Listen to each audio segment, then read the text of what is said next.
My elder sister loves pretending to be weak just to catch others off guard. Back then on the battlefield, she saved the crown prince while wearing a mask, cared for him tenderly for 3 nights, lying beside him, yet left no trace behind on the autumn hunt day. She couldn't participate due to a hand injury, yet couldn't bear the thought of the top prize falling into the hands of her bitter rival, the Xie family, so she asked me to go in her stead. If that surname is Xie, fellow wins the top honor. I'd have to slap myself awake just to make sure I'm not dreaming. I hunted a white fox for my elder sister, only to be mistaken by the crown prince as the person who saved his life years ago. He immediately requested the imperial decree to marry me on our wedding night.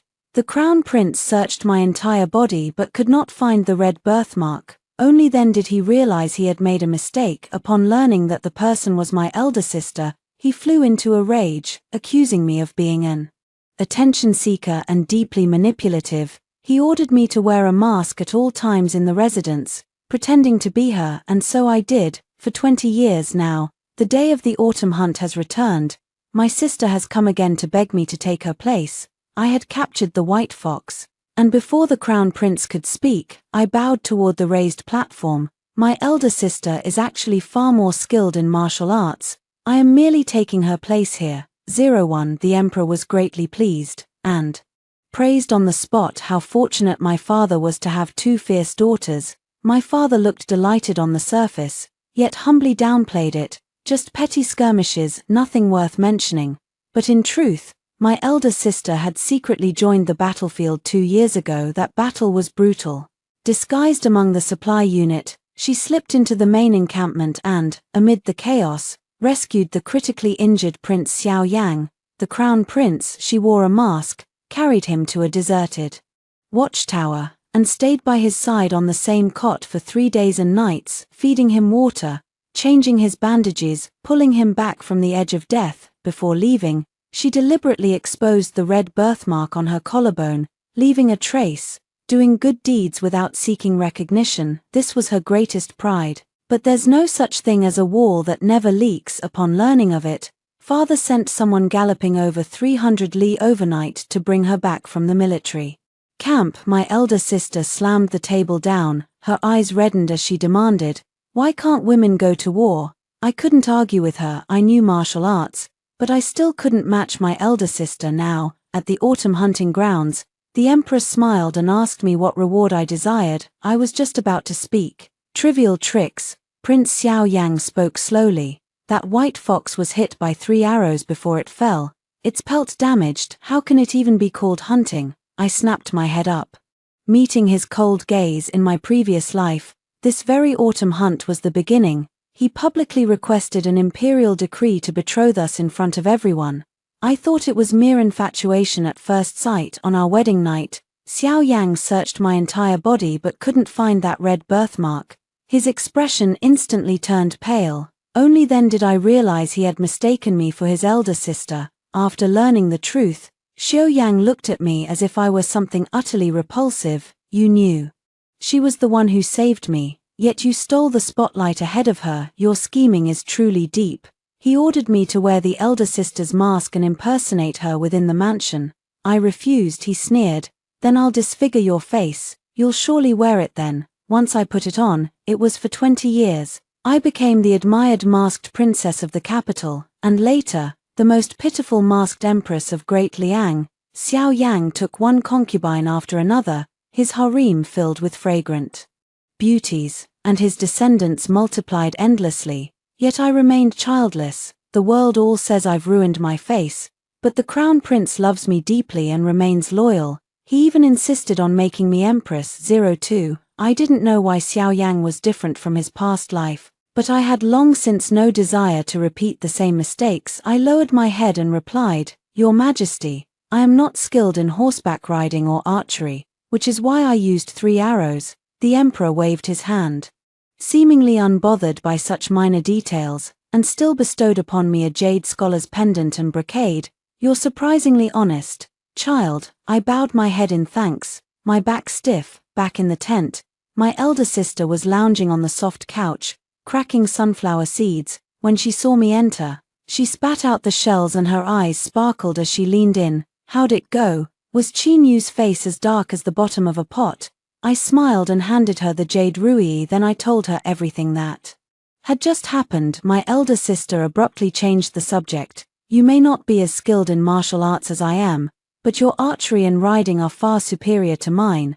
Why did you use 3 arrows? My heart skipped a beat, but I kept a straight face. I shot 3 arrows just to make sure the white fox didn't run away. Not like my elder sister, bold and careful at the same time. My sister was clearly taken in, proudly lifting her chin. Once you're on the battlefield, your courage will surely grow. Her eyes sparkled with delight.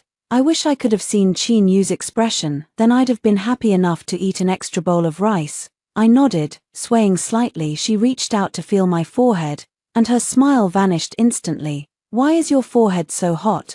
Before she could finish speaking, the lady of the house swept in, frowning. What's going on? Miss Sister's hand hasn't healed yet, so she asked me to take her place. She glanced at me, paused for a moment, then said quietly, "It's not proper to be constantly in the public. I'd be more careful from now on." Having said that, she no longer looked at me, turned instead and pulled my elder sister to sit down, asking if she had set her eyes on any suitable family. My elder sister avoided my gaze, hesitant and barely speaking, yet her ears secretly turned red. "Mother," the lady immediately saw through her little scheming, her voice softening, "as long as the person's character and looks are decent, I'll agree." My elder sister bit her lip, saying nothing, her head lowered. Just then, a maid came in to report that the crown prince had sent over a large cloak, saying it was chilly and damp at night, and he was worried someone might catch a chill.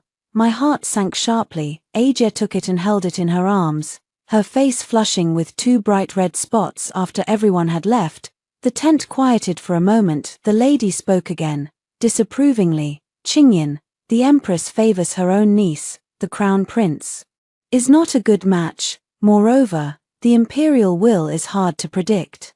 Recently, the third prince has been gaining more prominence." 03 My elder sister was taken aback, then turned her face away. "Mother, what are you talking about? I don't even know the crown prince." She lowered her head, running her fingers over the soft cloak in her arms, her voice suddenly dropping to a faint hum, like a mosquito's buzz. "Maybe it's meant for my younger sister." Then she handed the cloak to me. The lady casually tossed out, "If that's the case, then it does suit you." My heart tightened, and I hastily clarified, "Madam, I've never even met the crown prince." The lady said nothing, only glanced at my older sister. "Qingyan, go down first and apply medicine to your hand."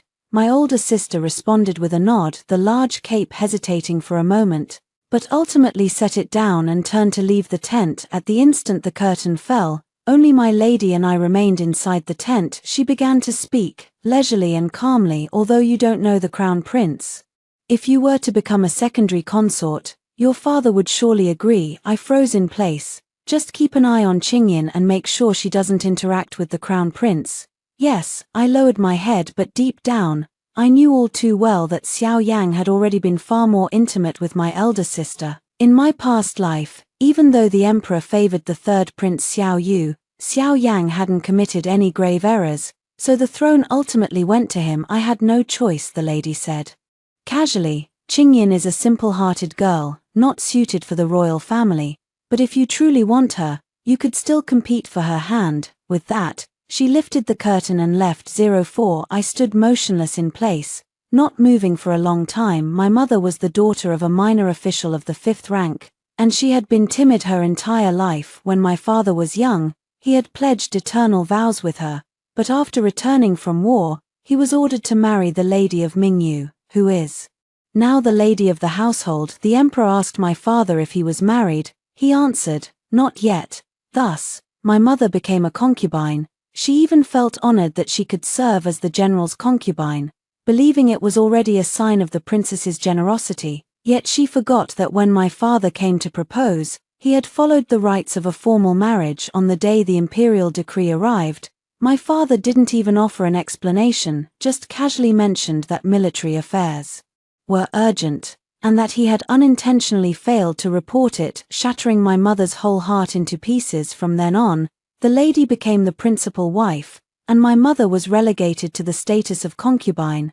I am a junior daughter. The lady treated me neither kindly nor harshly. She made me serve as a mere backdrop for my elder sister. When my sister rode a horse, I held the reins. When my sister shot arrows, I handed her the bow. When trouble came up, the first person to blame me was the time my elder sister sneaked onto the battlefield. Father sent someone to bring her back in the middle of the night, and then mother made me kneel for 2 hours straight. Why didn't you stop your sister? I know, in ladies' eyes, my elder sister isn't suitable for the crown prince. It would only harm her. If the crown prince were deposed, my sister would suffer along with him. But if sacrificing me, a minor daughter, could bring benefits to my father, then it wouldn't matter. I drank the medicine and drifted off into a daze. In my dream, Xiao Yang stood before me, his face devoid of any tenderness. You must not remove your mask, and you must wear only red, your favorite color. He never touched me, yet he made me empress, forcing me to pour wine for him and other concubines, to make up their beds, and to attend to their medicine. I stood like a lifelike dummy outside their laughter, wearing a mask and dressed in someone else's colors until death. He never managed to take it off. Whenever Xiao Yang humiliated me, he would always say, Qingyin would never be as timid and fawning as you. She's bright and bold, never bowing her head. 05 A pair of gentle hands gently rested on my forehead. I jolted awake suddenly. Qingshuang, you're awake. Did you take your medicine? It's elder sister. She sat on the edge of the bed, her brows slightly furrowed, her eyes truly filled with concern. I slowly sat up, my throat painfully dry. I've eaten. Elder sister followed my gaze to the large cloak on the chair, her lips moving as if she wanted to say something. But then she hesitated. I knew what she was about to say, so I spoke first. Big sister, this cloak suits you better. Besides, you've injured your hand, and you recently caught a cold. Maybe the prince was actually sending this to you all along. My sister's eyes flickered with a brief gleam, yet she still hesitated. But what about mother? If mother asks, I'll say it was you who gave it to me. She bit her lip, pondered for a moment, then picked up the large coat. Before leaving, she turned back to look at me. Qingshuang, take good care of yourself. The curtain fell. I lay back down, dazed and disoriented for the next 3 days. I didn't show up. 06 The day of our return, the convoy moved forward slowly, and as I lifted the carriage curtain to get some air, I immediately saw the scene ahead. My elder sister rode a horse, wrapped in a red brocade overcoat. Beside her was Xiao Yang, the two walking side by side, their horses' heads nearly touching, too close, utterly improper. My elder sister said something, then turned her head, offering a faint smile. Xiao Yang's gaze lingered on her, deep and tender, never once shifting away. Father once said that Xiao Yang never shows deference to anyone, yet the way he looked at my elder sister was clearly different. Madam sat nearby, her expression unpleasant. She glanced at the two people ahead and said to me, "Go bring your sister back." I replied and went out to mount a horse, chasing after them. Eldest sister. I stopped a few paces away, trying not to look into Xiao Yang's eyes. The lady says it's time to return. My older sister turned around, still carrying the faint blush on her face. She glanced at me, then instinctively looked toward Xiao Yang. Xiao Yang spoke gently. "Your hand injury hasn't healed yet, and the weather's turned again these past few days. You should go back and rest." My older sister nodded, her ears tinged red, then turned her horse and headed back toward the convoy. I was about to catch up. "Miss Xiao Yang's voice came from behind. I pulled the reins and turned around. His gaze was cold. "You took advantage of Qingyin's opportunity to steal the spotlight during the autumn hunt. What isn't meant to be yours in the first place, no matter how much effort you put in, will never become yours." I stood rooted to the spot. "In this world, we hardly know each other, but this is already the second time he's stabbed me, Your Highness. I never coveted anything that doesn't belong to me." His expression grew darker, his voice even more solemn. "That cloak, I had intended it for Qingyin.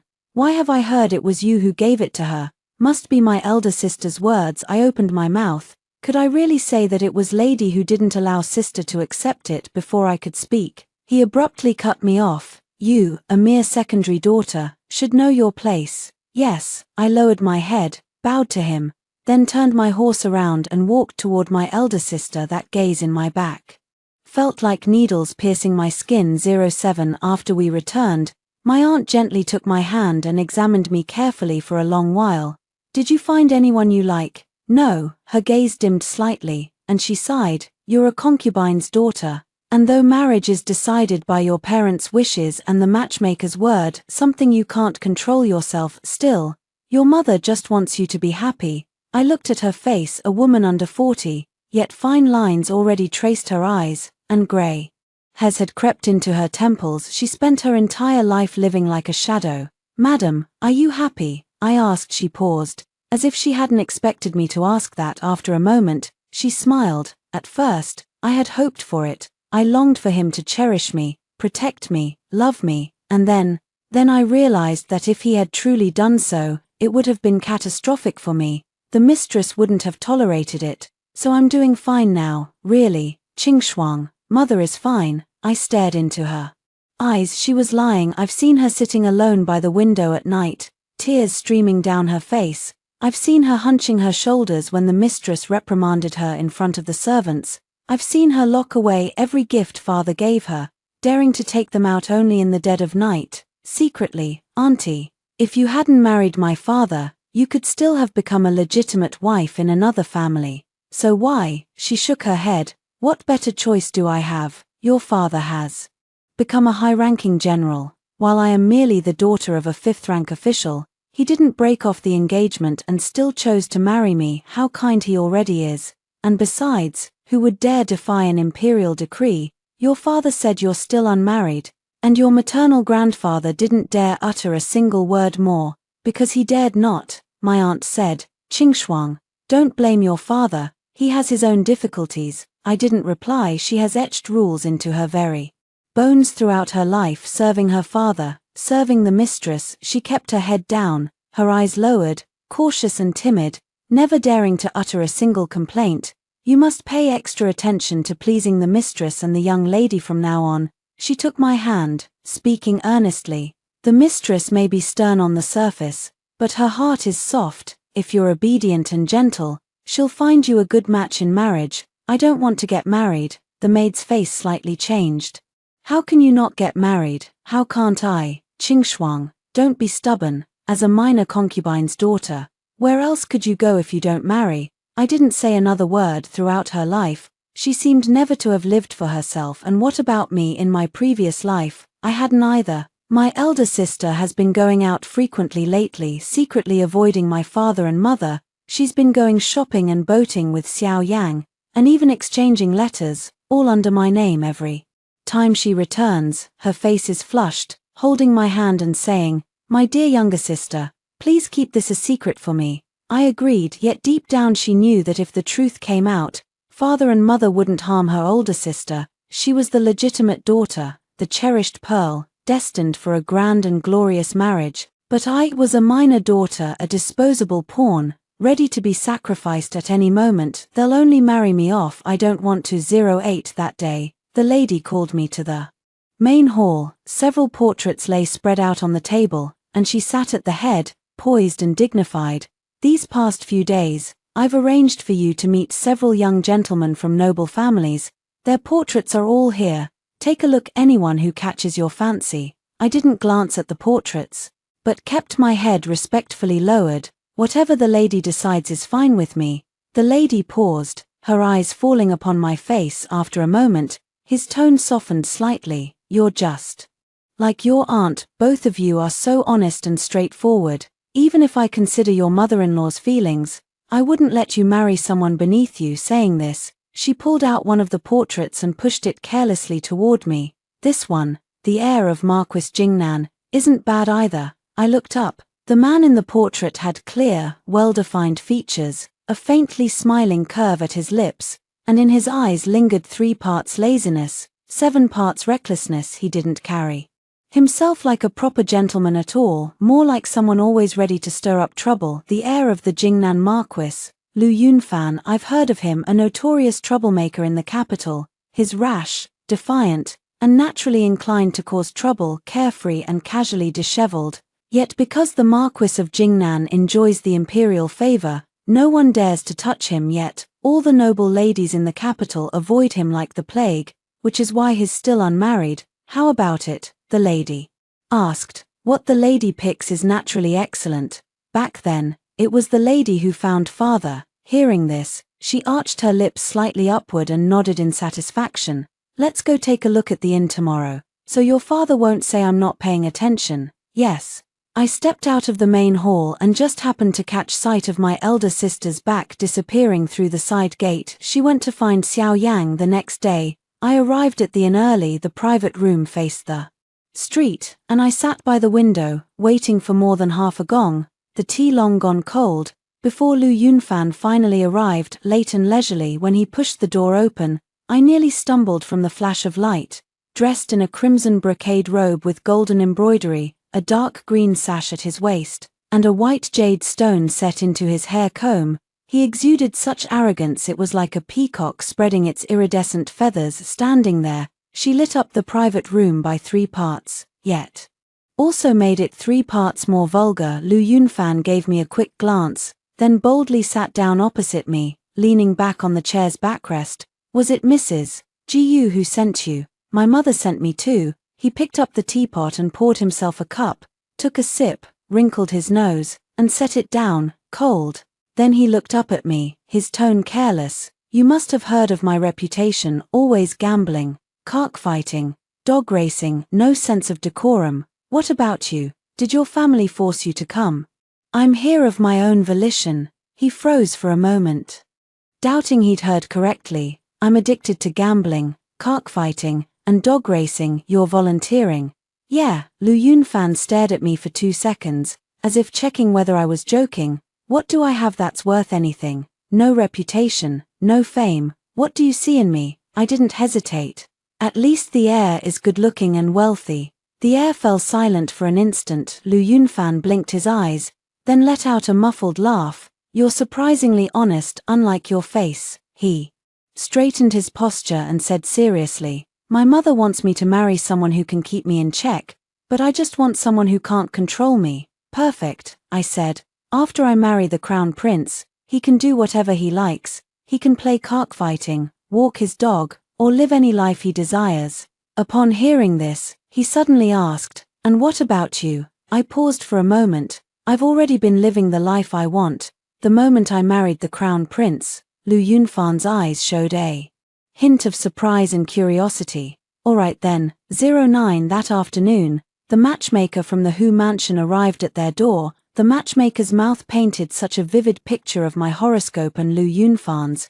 It was like heaven had sent us. Everything from a perfect match meant by fate to dragons and phoenixes in harmony, and a rare, most auspicious marriage that comes once in 100 years. Madam, listening to it, couldn't hide her surprise on her face. After the matchmaker left, she sat silently in the main hall for a long while, glanced at me, and spoke with a complex tone. Could Lu Yunfan, that troublemaker, really be interested in you? I pretended to be confused. When my elder sister found out, she rushed into my room in a frenzy, her face full of disbelief. Lu Yunfan, that spoiled brat, how could you possibly be interested in him? I kept reading while answering. He's quite good. My elder sister hesitated, then muttered, as long as you're happy, before walking away. Ever since my engagement to Lu Yunfan, the lady of the Hu family has been keeping him closely guarded. No fighting cocks, no walking dogs, no gathering friends to cause trouble. Lu Yunfan was feeling stifled and restless, so he kept inventing excuses to go out every few days, claiming he came to find me. But in reality he dragged me along to cover for him when he went to fight cocks. I would sit across the street at a tea house, sipping tea and listening to stories, each of us content in our own way. That day, I was sitting at a window seat on the 2nd floor, listening to the storyteller below pounding his wooden clapper as he recounted the Ballad of Mulan. Suddenly, a few people came up the staircase. It was none other than Crown Prince Xiao Yang who led the group. Behind him followed a woman wearing a veiled hat. As soon as they had seated themselves, a figure rushed straight forward. Brother Xiao. A woman dressed in brocade blocked the table ahead, her apricot-shaped eyes wide with fury. I recognized her, the niece of the Empress, son wanting in my previous life. She entered the Eastern Palace and rose all the way to be a beloved concubine. lavished with honor and favor at every palace banquet, she would always needle me in public, laughing so hard her flowers trembled, mocking me as the mighty empress who lived like a coward. Who is she? Sun Ning pointed at the woman wearing a veiled hat, her voice sharp, an unmarried woman strolling about with a man alone together. Don't you fear people will gossip? Xiao Yang suppressed his smile and stepped sideways slightly. Ning, don't cause trouble. She wasn't willing to let go. Reaching out, she tried to pull off the veil. Xiao Yang suddenly grabbed her wrist, his voice turning low. Ning, be courteous to Miss Shen. The second daughter, Miss Shen, Shen Qingshuang. The onlookers, eager for drama, all perked up their ears. Sun Ning was furious. She's already betrothed to the Lu family's heir, yet still going around with you. How shameless, greedy for 2 plates at once. Whispers around began to rise, with everyone turning their gazes toward the veiled lady. The Shen family is at least a family of military generals, yet they produce a daughter so fickle and flirtatious, utterly disgraceful. Could it be she's unwilling to marry the young master of the Lu family and is seeking another path?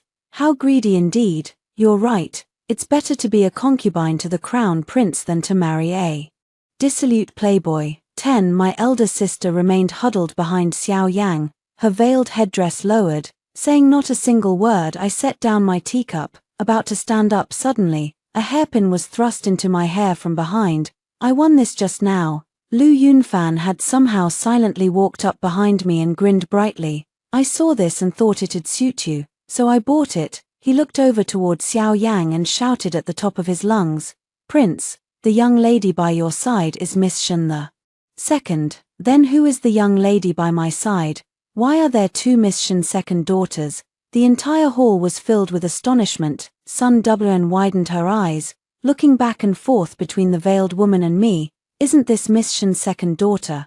Then who is that? Xiao Yang's gaze also turned toward me, landing on my face, his brows slightly furrowed beneath the veil. I saw my elder sister's hands trembling. Lu Yunfan naturally took my hand, grinning arrogantly and infuriatingly. Come on, the Osman cake place across the way is good, I'll treat you. He led me forward, walking past everyone in sight. The sound of a teacup shattering came from behind. Sun Wamping screamed, Xiao Ji, you tricked me. Which conniving wench is it? I'll tell the Empress Mother. 11 Lu Yunfan pulled me through the long street. I asked him, why are you here? I'm hungry. I need energy to play. He tilted his head to look at me. Hungry? All the money I won I've spent on hairpins.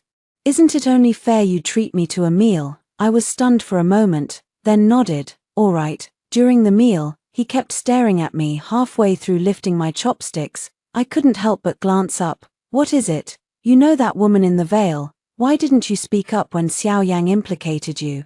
I put down my chopsticks and remained silent for a while. If I had spoken, I'd still be the one punished. No matter whether I revealed my sister's identity today or not, I'd still get punished when I return. Lu Yunfan's smile faded slightly, though he wasn't sure why. Are you always so timid like this? I'm a concubine's daughter. Have you ever seen a disrespectful concubine's daughter who ended well?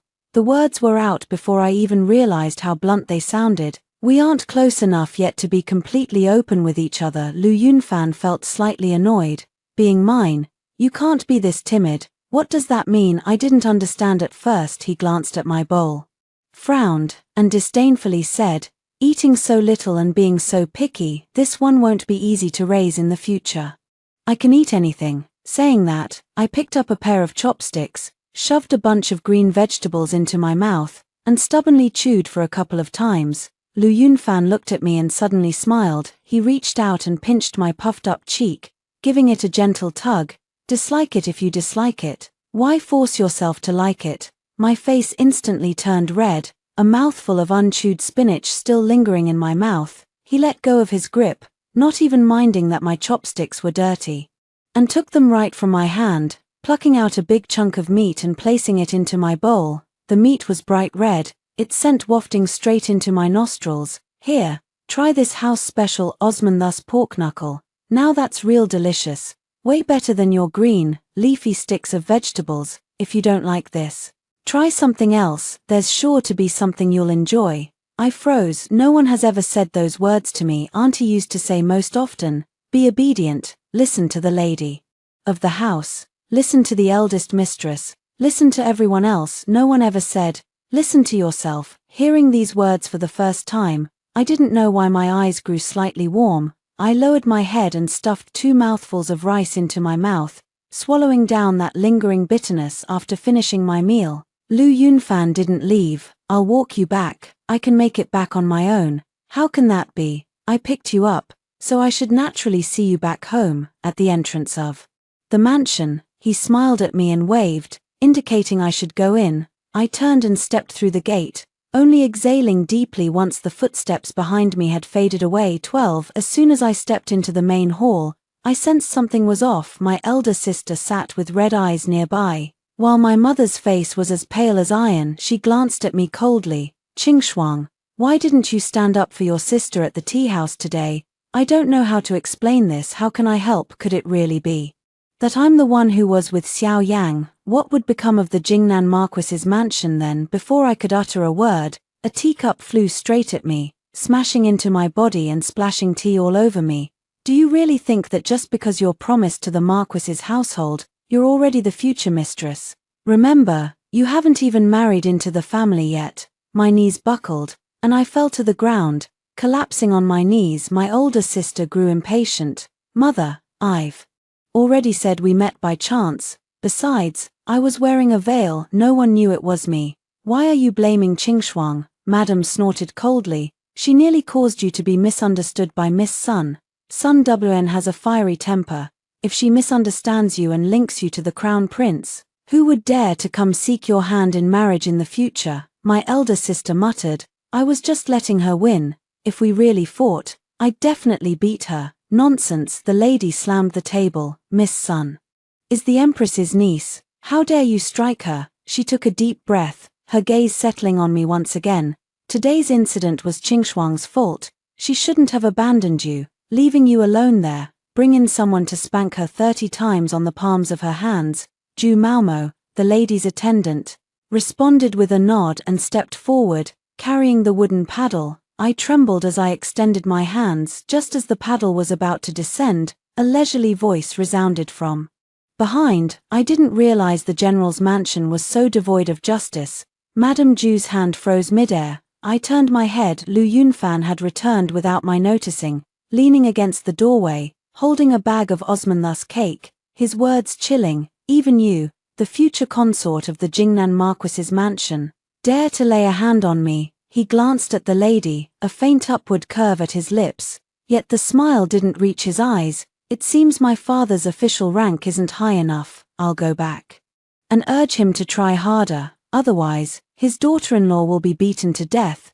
The lady's expression instantly changed, and she forced out a weak smile. Your Highness is joking. Qingshuang doesn't understand proper etiquette, and as her mother, it's my responsibility to teach her. Otherwise, when she marries into the Marquis's family, it would be a disgrace to the general's mansion. Lu Yunfan walked straight over, seized my wrist in front of the lady of the house, and pulled me up with force. I think she understands proper etiquette very well. If she were taught to be just like you, I'd actually dislike her more. My elder sister sat by silently, stealing a quick glance at Lu Yunfan before quickly lowering her head again. She gave me a big thumbs up. Madame's lips twitched, but she ultimately suppressed her anger. Since the young master is pleading on his behalf, let it be so. I glanced at Lu Yunfan gratefully. He suddenly leaned slightly forward, his face drawing near my ear, his breath brushing against my earlobe, laced with a hint of playful amusement.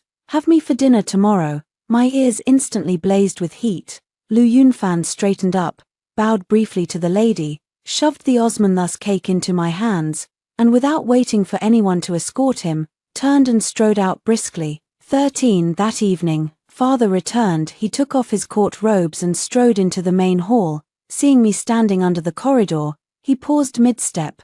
The Lord says the wedding should be moved forward. You'd better study the proper etiquette carefully, so you don't bring shame upon me. Yes, I lowered my head just then. The aunt came to look for me. She heard I had dared to defy Lady Wei during the day, and rushed about anxiously, repeatedly blaming me for having no sense of propriety. But upon hearing father's words just now, she froze in place. Only after everyone had gone far away did she finally snap back to reality, gripping my hand tightly, her eyes shimmering with a hint of joy she dared not reveal. The young master must like you. Why else would you be so eager to move the wedding date forward? After you're gone, you'll focus on supporting your husband and raising children, bear heirs for the heir apparent, take in a few obedient concubines, and win your mother-in-law's favor. The voice droned on, entering one ear and slipping out the other. All I could think about was Lu Yunfan. Was he afraid I'd have a hard time in the household, so he moved the wedding date forward? My heart felt aching and tight, and my eyes suddenly burned hot for no reason. This was the first time someone had stood up for me. After finishing speaking, my aunt saw that I didn't respond, so she reached out and gently touched my head. Your aunt means well for your own good. I turned my head aside. Your kindness might not be what I truly desire. Her hand froze in midair, her eyes wide with shock, filled with bewilderment, confusion, and a hint of hurt. But I only wish you well. How could that be wrong? I said nothing more. Some things, once said, are enough said too many times. They become knives. In the days that followed, my elder sister was confined at home by the lady of the house, not allowed to step outside even once. She lay sprawled on the windowsill, watching me come and go every day, her eyes filled with envy. Lu Yunfan watching. Actually isn't that bad. My elder sister rested her chin on her hand and chatted with me. At least he dared to defy mother for your sake. Mother cares most about rules. This is the first time I've seen someone make her look foolish. As she said this, her tone carried a hint of schadenfreude, mixed with envy. 14 These days, Lu Yunfan doesn't seem to be into cockfighting much anymore. He drags me around shopping, buying whatever he sees. I bought the silk flower. After glancing at it a second time, I casually said the jade pendant looked nice, and he bought it. Even when I slowed down slightly passing by the candied sugar stand, he bought it. No matter whether I liked it or not, as soon as I looked at something, he'd pull out silver. Why are you buying so much? I finally couldn't hold back and asked. I feel like it. Madam, whose attitude also underwent a complete 180-degree turn earlier. Lu Yunfan would spend money on fighting roosters and walking dogs, and she would constantly complain about him being a wastrel, throwing money into the water and even making no splash. Now that she knows her son is rushing out every day to spend time with his fiancé, she's overjoyed, handing out money more generously each day, spending money on roosters, never even got an egg, spending it on my future daughter-in-law.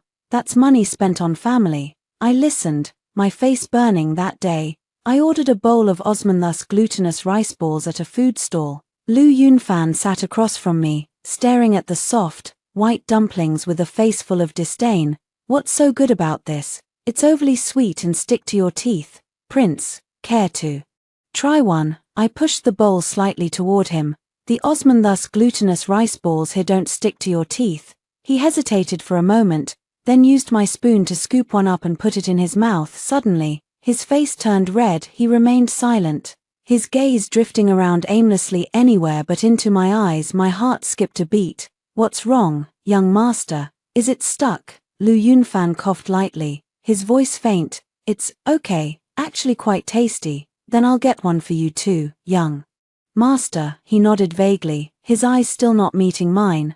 I only realized afterward, glancing down, that he had just used my spoon. My face turned hot as well, sitting face to face. Neither of us looked at the other. The air was thick with the cloying sweetness of Osmanthus.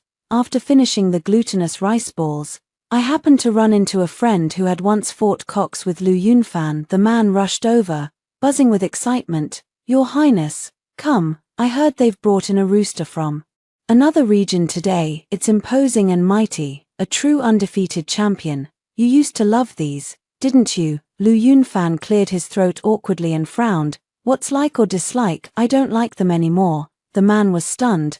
Don't like them anymore? Then what do you like now? How about a bet? Lu Yunfan quickly glanced at me, then looked away, and slapped the man hard on the shoulder, his tone brusque. Come on, mind your own business. What I like is none of your concern. Don't drag me into this kind of stuff again. What's the point of gambling? You'll end up betting your parents too. I'm not as reckless as you. You're still young, should be aiming to achieve great things.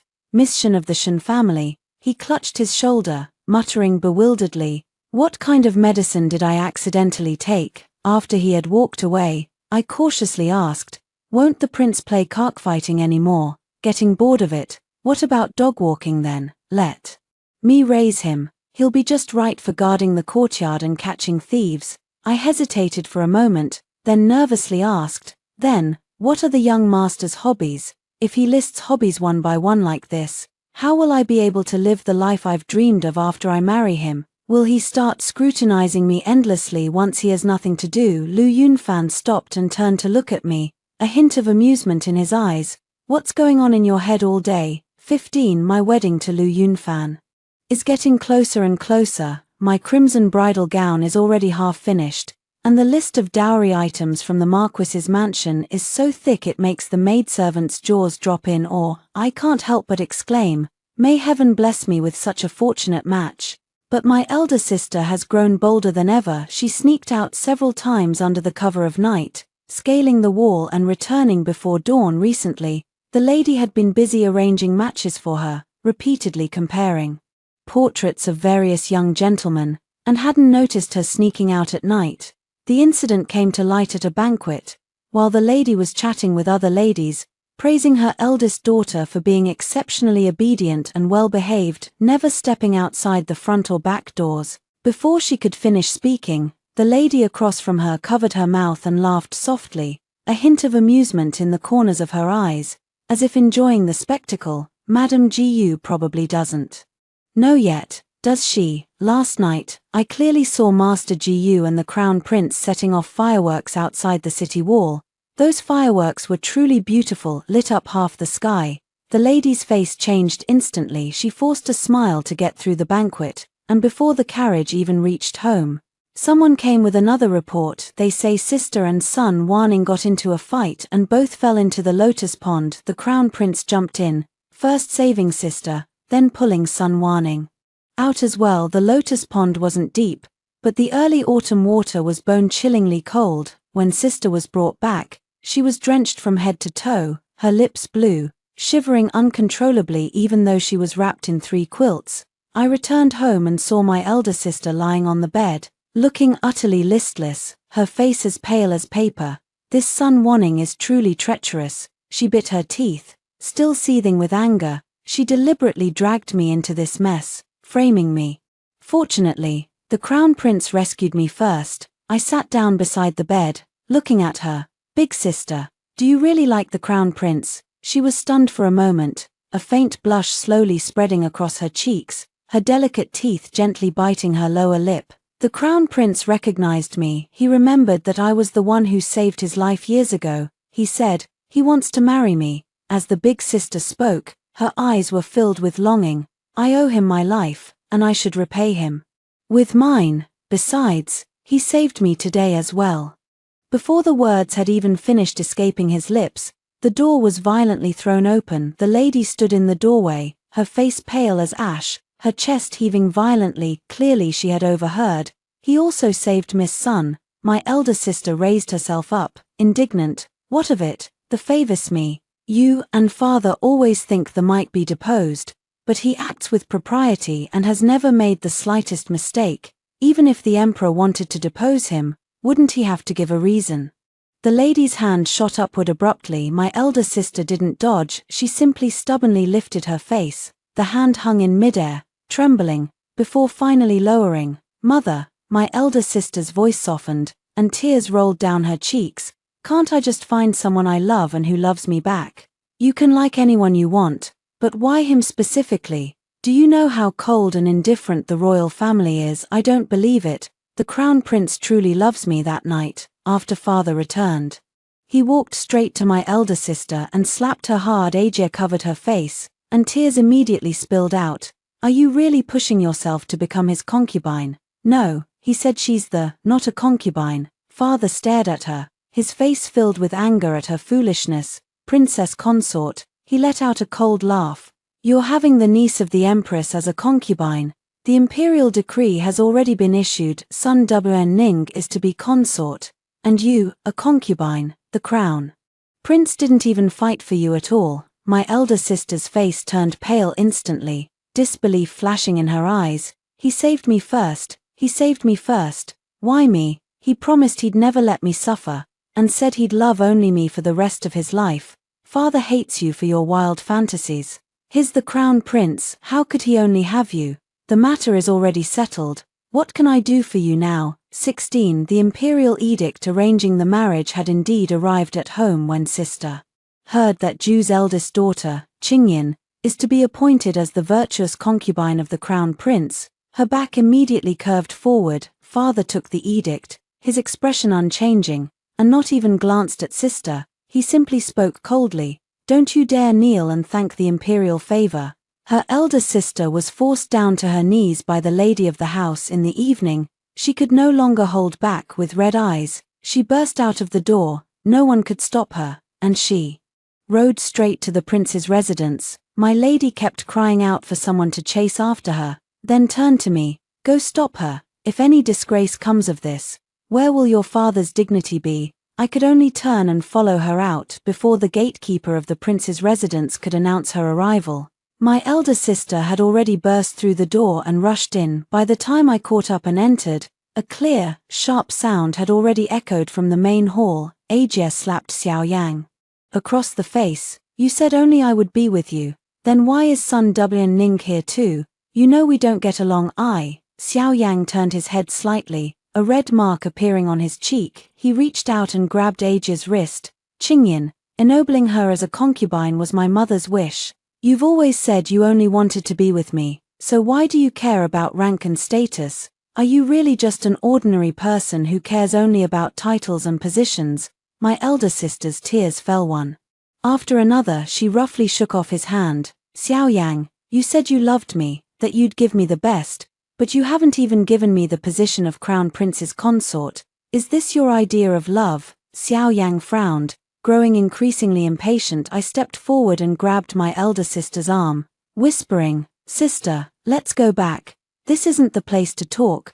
Before she could say anything more, Xiao Yang suddenly looked at me, a flicker of astonishment flashing across his face.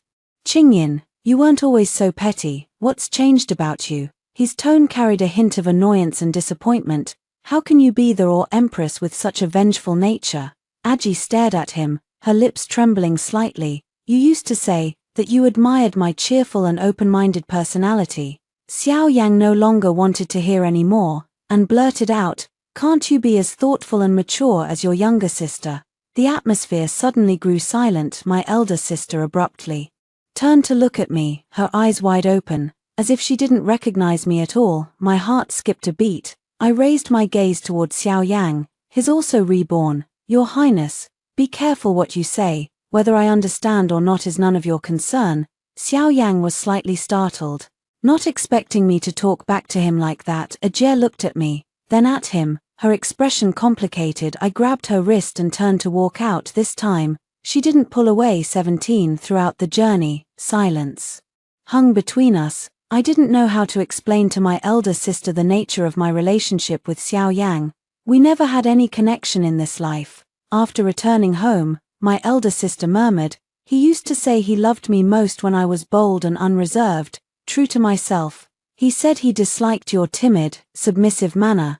But why did he still compare you to me? As she spoke, she began to cry, leaning entirely against me. I couldn't utter words of comfort. For 20 years in my previous life, I thought he liked someone who was responsible, which is why he chose me. Later, I realized he never cared about whether I was responsible or not. He only cared about whether I resembled my elder sister.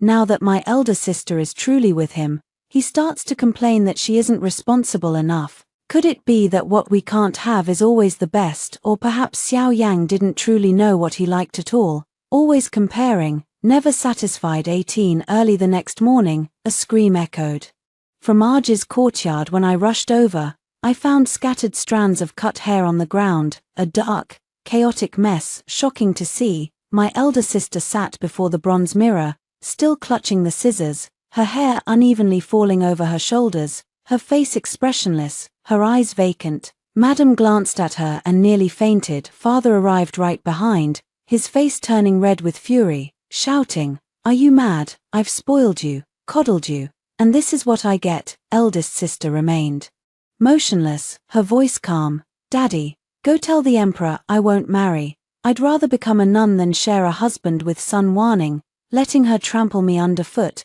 The concubine stood at the doorway, hand over her mouth, eyes wide with shock. The lady held her sister, trembling as she wept. "Husband, please go and speak for her. She is my only daughter. Are you truly going to drive her to death?" Father flung his hand away, bitterly disappointed. "I told you not to associate with the crown prince, but you wouldn't listen. Now that your wish has come true, you refuse to marry him." Sister did not look at him. Slowly, she turned her gaze toward me. "Seishimo, sometimes I really envy you. Envy me. I was rooted to the spot. But she doesn't know that the me she envies didn't even have the right to envy her in my previous life." 19. Father entered the palace. When he returned, his face was ashen. He said the emperor was furious, and the crown prince was also very angry. Elder sister was given the Buddhist name Jingzhen and ordered to go to Taiji temple to take the tonsure, cultivate herself, and cleanse her worldly mind. The day my elder sister left, I went to see her off. She wore a dull, dusty monk's robe, her head completely shaved, standing beside the carriage as if she had become a different person. Seeing me, she smiled slightly and said, "Qingshuang, don't be sad, I'm actually quite content like this. If I'd been forced to stay in the inner courtyard, constantly battling with sun warning for my entire life,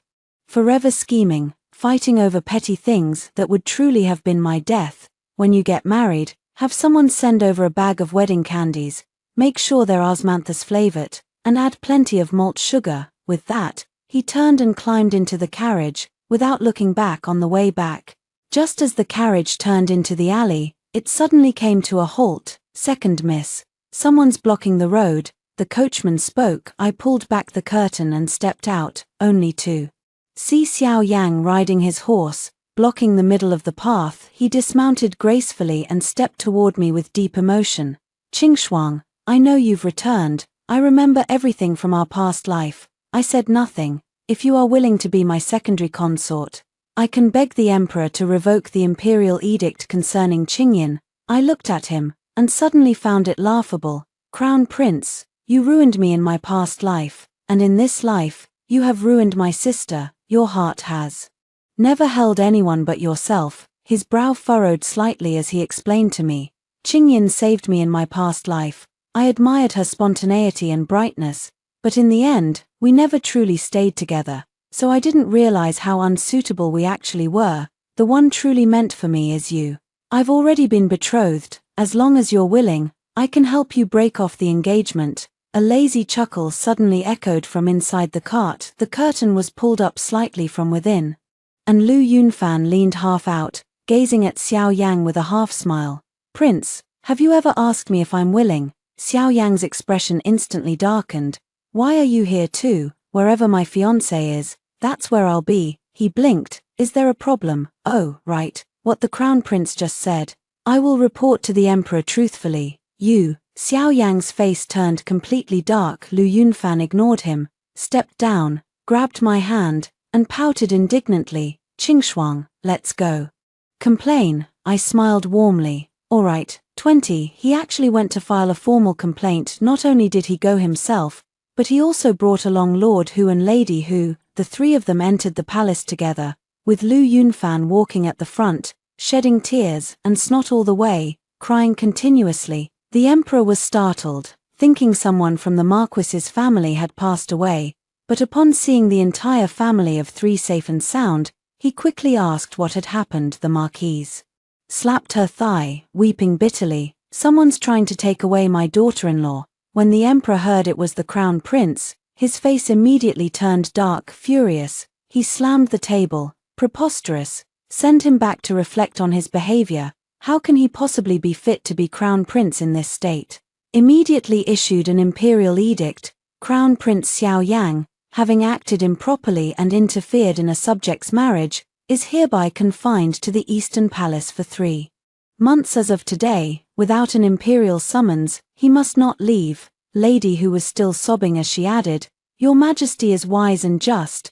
The Marquis tugged at her sleeve and whispered, "Enough, stop pretending." 21 During this period, the third prince seized many of Xiao Yang's forces. By the time Xiao Yang emerged from the Eastern Palace, more than half of the pieces he could still use had already been taken. "They say he's been drinking all day, skipping court sessions altogether," Sun Wanning searched for him several times but kept coming up empty-handed, until she finally found him at a brothel. He was so drunk he was unconscious, muttering an unclear name. Sun Wanning was furious, and in a fit of anger, she stabbed him straight away. It happened to hit a sensitive spot. The imperial physician said it might be permanently damaged. The emperor finally had a reason to dismiss the crown prince: disgraceful conduct, excessive drinking, indulgence in women and wine, plus that unmentionable injury. Each alone would have been enough to ruin him.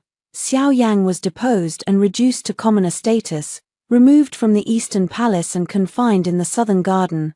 That night, Lu Yunfan went to bathe, so I tidied up his study. A letter slid out from between the pages of a book and fell to the floor. I bent down to pick it up and unfolded it. It is correspondence between Lu Yunfan and the third prince. It says that matters with the imperial physician have been arranged. Xiao Yang's injury could have been treated, but if delayed, it would become permanent. The last line of the letter reads, "Once this matter is settled, Your Highness promised to gift me a residence. I await your good news." I held that letter and stood there for a long time. From outside the door came the sound of Lu Yunfan's footsteps. He was humming a tune, clearly in a good mood. Instinctively, I folded the letter and tucked it back into the book. The door was pushed open, and Lu Yunfan leaned half his body in, saying, with a smile, "Wife, still awake? The third prince has granted me a mansion. It's huge. Tomorrow, I'll take you there to enjoy the snow." I smiled. Coming. Now begins the second story. Mother was a woman seized by a tyrant. She was already pregnant when she was taken. Later, the tyrant grew increasingly perplexed by me. "How is it that you look more and more like me?" 01 Actually, at first, I didn't know that Su Wanqing was my mother. It said that when she first entered the palace, she caused quite a commotion, nearly plummeting from the star-picking pavilion with the emperor. Later, no one knows how, she calmed down. For these years, she has had no official rank and never steps out of the palace. Yet palace folk still claim she's seductive and a source of disaster. What did I mean by that? They told me that children shouldn't pry too much, and to hurry up and get to work. I used to live at the Imperial Pharmacy, where I helped dry medicinal herbs and tend to the medicine furnace. After the medical woman in charge of me left, I moved again to the Imperial kitchen, peel garlic, wash vegetables, pass firewood. Aside from being younger, I was no different from the other servants. The first time I saw Su Wanqing was on the Lantern Festival. She was beautiful, but utterly lifeless. Her neck is chained with a long iron leash, like a dog's. The Liu Hua Palace is empty and desolate, with even the windows nailed shut by wooden planks. Outside, fireworks are crackling and bustling with life, while she sits alone in the darkness. How pitiful she is. I accidentally bumped into the door, and she cast me a quick glance from the corner of her eye, then suddenly sat upright, staring intently at me. Her eyes gradually reddened, and tears welled up, dripping one after another. She stood there, reduced to a weeping figure. I wanted to run away, but seeing her like this, my heart ached inexplicably. Outside the hall there was no one. I walked through the door, wanting to wipe away her tears, but she suddenly grabbed my hand so tightly that it hurt, and I nearly cried too. "I'm sorry. Did I hurt you? I'm sorry. I'm so sorry." She knelt down and hastily examined my hands, choking out, "Why are you dressed so lightly? Are you cold? Where have you been?" Before she could finish, a bright yellow hem swayed past. I was suddenly yanked into the air by the back of my collar. A cold, sharp voice rang out, "Is no one watching?" The guard carried me out as I couldn't help but look back. I saw her panicked hand reaching out, her fingertips nearly touching my sleeve. Clang! The iron chain snapped taut instantly, dragging her back with a heavy force. "Don't take her away," she screamed like a trapped beast. "Mingyuan Ju, let me see her one more time." The emperor stood with his hands behind his back, his expression indifferent. "Are you begging me?" At that moment, Su Wanqing felt as if a bucket of ice water had been poured over her. She froze in place. She opened her mouth, but no sound came out. Her eyes were terrifyingly red, as if instead of tears, blood was about to spill out. Finally, her fingers lost all strength and softly dropped down. The emperor waited for a moment. "Send it back," he said. 02 The next day, the emperor came to the kitchen. I was peeling potatoes. He kicked over the bamboo basket, then grabbed my chin to get a closer look. "You really do look just like your father," as if he had touched something filthy. He let go in disgust. The emperor asked me why I had gone to Liuhua Hall last night. I honestly replied, "To look for the rabbits." At the night banquet, a dish of braised rabbit heads was prepared. When the crown prince passed by, he said, "Seeing them alive, I cannot bear to see them dead," and the dish was removed. After finishing my work, I went to feed the rabbits, only to find 2 missing. I traced the path to look for them. He asked again, "What will you do when you find them?" I replied, "Killed them." The kitchen staff all changed their expressions. I quickly said, "We won't kill them in front of the crown prince." The palace attendants fell into fearful silence, but the emperor laughed. "You know more than my sons. How can that be?" Everyone praises the crown prince for his natural wisdom, saying he studies well, writes well, and is remarkably steady and benevolent for such a young age. And I can barely read a few characters. I've only seen it myself. Even if it's not a beast, but a human being, if they're cast out from the palace, there's surely no good end for them. Thinking of Su Wanqing, I mustered up the courage to ask, "What are you doing with her locked up there? Has she done anything wrong?" The emperor was silent for a moment. "She is disobedient." He lowered his head, his gaze falling on my face as if he were looking through me at someone else. He suddenly asked, "Do you want her to come out?" I nodded. It's so frightening to be alone in a dark room. I'd been punished before and had nightmares for several nights afterwards. The emperor smiled broadly, making him look less like a sovereign with the power to give life or death, more like a mischievous child playing a prank. He said, "You can go play with her." 03 I didn't have time to play at all. I worked frantically peeling potatoes and only managed half a day off after finishing several baskets. Before meeting Su Wanqing, I specifically washed my face and hands and changed into clean clothes. Adults all prefer well-behaved and obedient children for some reason. I wanted her to like me, but when Su Wanqing saw me, her eyes turned red again. She really is prone to tears. The old nursemaid said tears are the most useless thing in the world. I thought someone must have cherished her deeply in the past, which is why she didn't know that in the palace, no one would ever comfort her. "Don't cry. Here, have some candy." I took her hand and saw her arm covered with bruises, purple and blue interwoven. She hurriedly hid her sleeve and said soothingly, "Don't be afraid." I shook my head but kept my eyes on her. "It doesn't hurt." As if she knew what I was thinking, she touched my face, her fingertip resting at the corner of my eye. "There's a small mole there. It really doesn't hurt." She's lying. How can anyone not fear pain? But I could sense she wasn't deliberately deceiving me. Unlike others who amused themselves by treating me with condescension because I was young, it felt as though I had known her all along, a deep sense of closeness welling up inside me, making me want to press close to her. Su Wanqing asked gently, "What's your name?" "My name is Yua." They said I was born during a prolonged rainstorm before I came into the world. That year, many people drowned. The nuns all claimed I was born under an unlucky omen. Nonsense. She denied it without a second thought, but a cold voice came from the doorway. "Yeah. Even your mother wants you dead." The emperor wasn't wearing his dragon robe today, so he didn't look as fierce, but upon hearing his words, Su Wanqing's face turned pale, and her body began to tremble uncontrollably. The emperor approached, wanting to touch Su Wanqing's face, but she dodged away. This action seemed to displease him. I was thrown out of the hall again, and the heavy door slammed shut. The iron chains dragged across the ground with a dull, heavy clatter. "Ju Mingyuan, you bastard. Let me go. I'll kill you." The emperor sneered. "I will die right here on top of you. It all depends on whether you have what it takes." I thought of the wounds on Su Wanqing's body and anxiously pounded on the door. "Your Majesty, I beg you, don't beat her." The hall fell silent for a moment, then the emperor burst into laughter. "Interesting, Iron. You wanted to see her, didn't you? I let you meet her. Satisfied? Happy now?" Her eyes, don't they look like Xie Yun's? Su Wanqing suddenly fell silent. The emperor's voice grew ever colder. Do you fear what those eyes might see? Too bad Xie died too soon, otherwise, I'd have summoned him to the palace, let him witness with his own eyes just how happy your majesty and I truly are. The iron chains swayed and clanked, producing a harsh metallic sound. Su Wanqing never made a single sound again.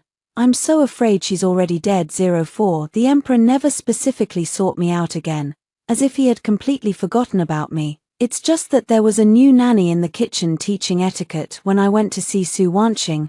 I excitedly told her. The nanny praised me for learning well, saying that in the future I would surely be able to please the emperor and be a good servant. The hand that was styling my hair paused. Su Wanqing softly repeated, "Good servant, right, if I win the emperor's favor, I can be like Geoda, get many rewards, and even go back home to visit family." I thought for a moment, then leaned close to her ear. "I don't want rewards, nor do I wish to leave the palace. The apricot blossoms have bloomed in Changchun Garden. When they do, I'll ask the emperor to let me take you to see them. Shall I?" Su Wanqing simply gazed at me with gentle eyes. "Why aren't you saying anything? Did I say something wrong?" Su Wanqing asked softly. "As who? Is it very boring here?" I quickly shook my head. She then asked, "Why don't you want to leave the palace?" "I've always stayed within the palace. I have no family outside." She gently brushed back the strands of hair falling across my forehead and whispered,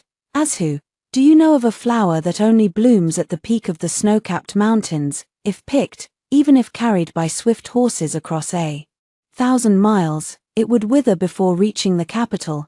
The largest and brightest pearl in the palace comes from the ocean, the sea, which is wider than all the rivers you've ever seen combined, and the freshly baked sesame cakes on Chang'an streets, with their enticing aroma wafting through the air. If you don't eat them while they're hot, they won't taste as good." She looked at me, her gaze profound. "Don't you want to see and taste these things for yourself?" My heart was stirred at once. Her voice grew increasingly gentle. "The sky is vast, the earth wide, mountains high, rivers long. Arju, if you ever get the chance, you must leave the palace.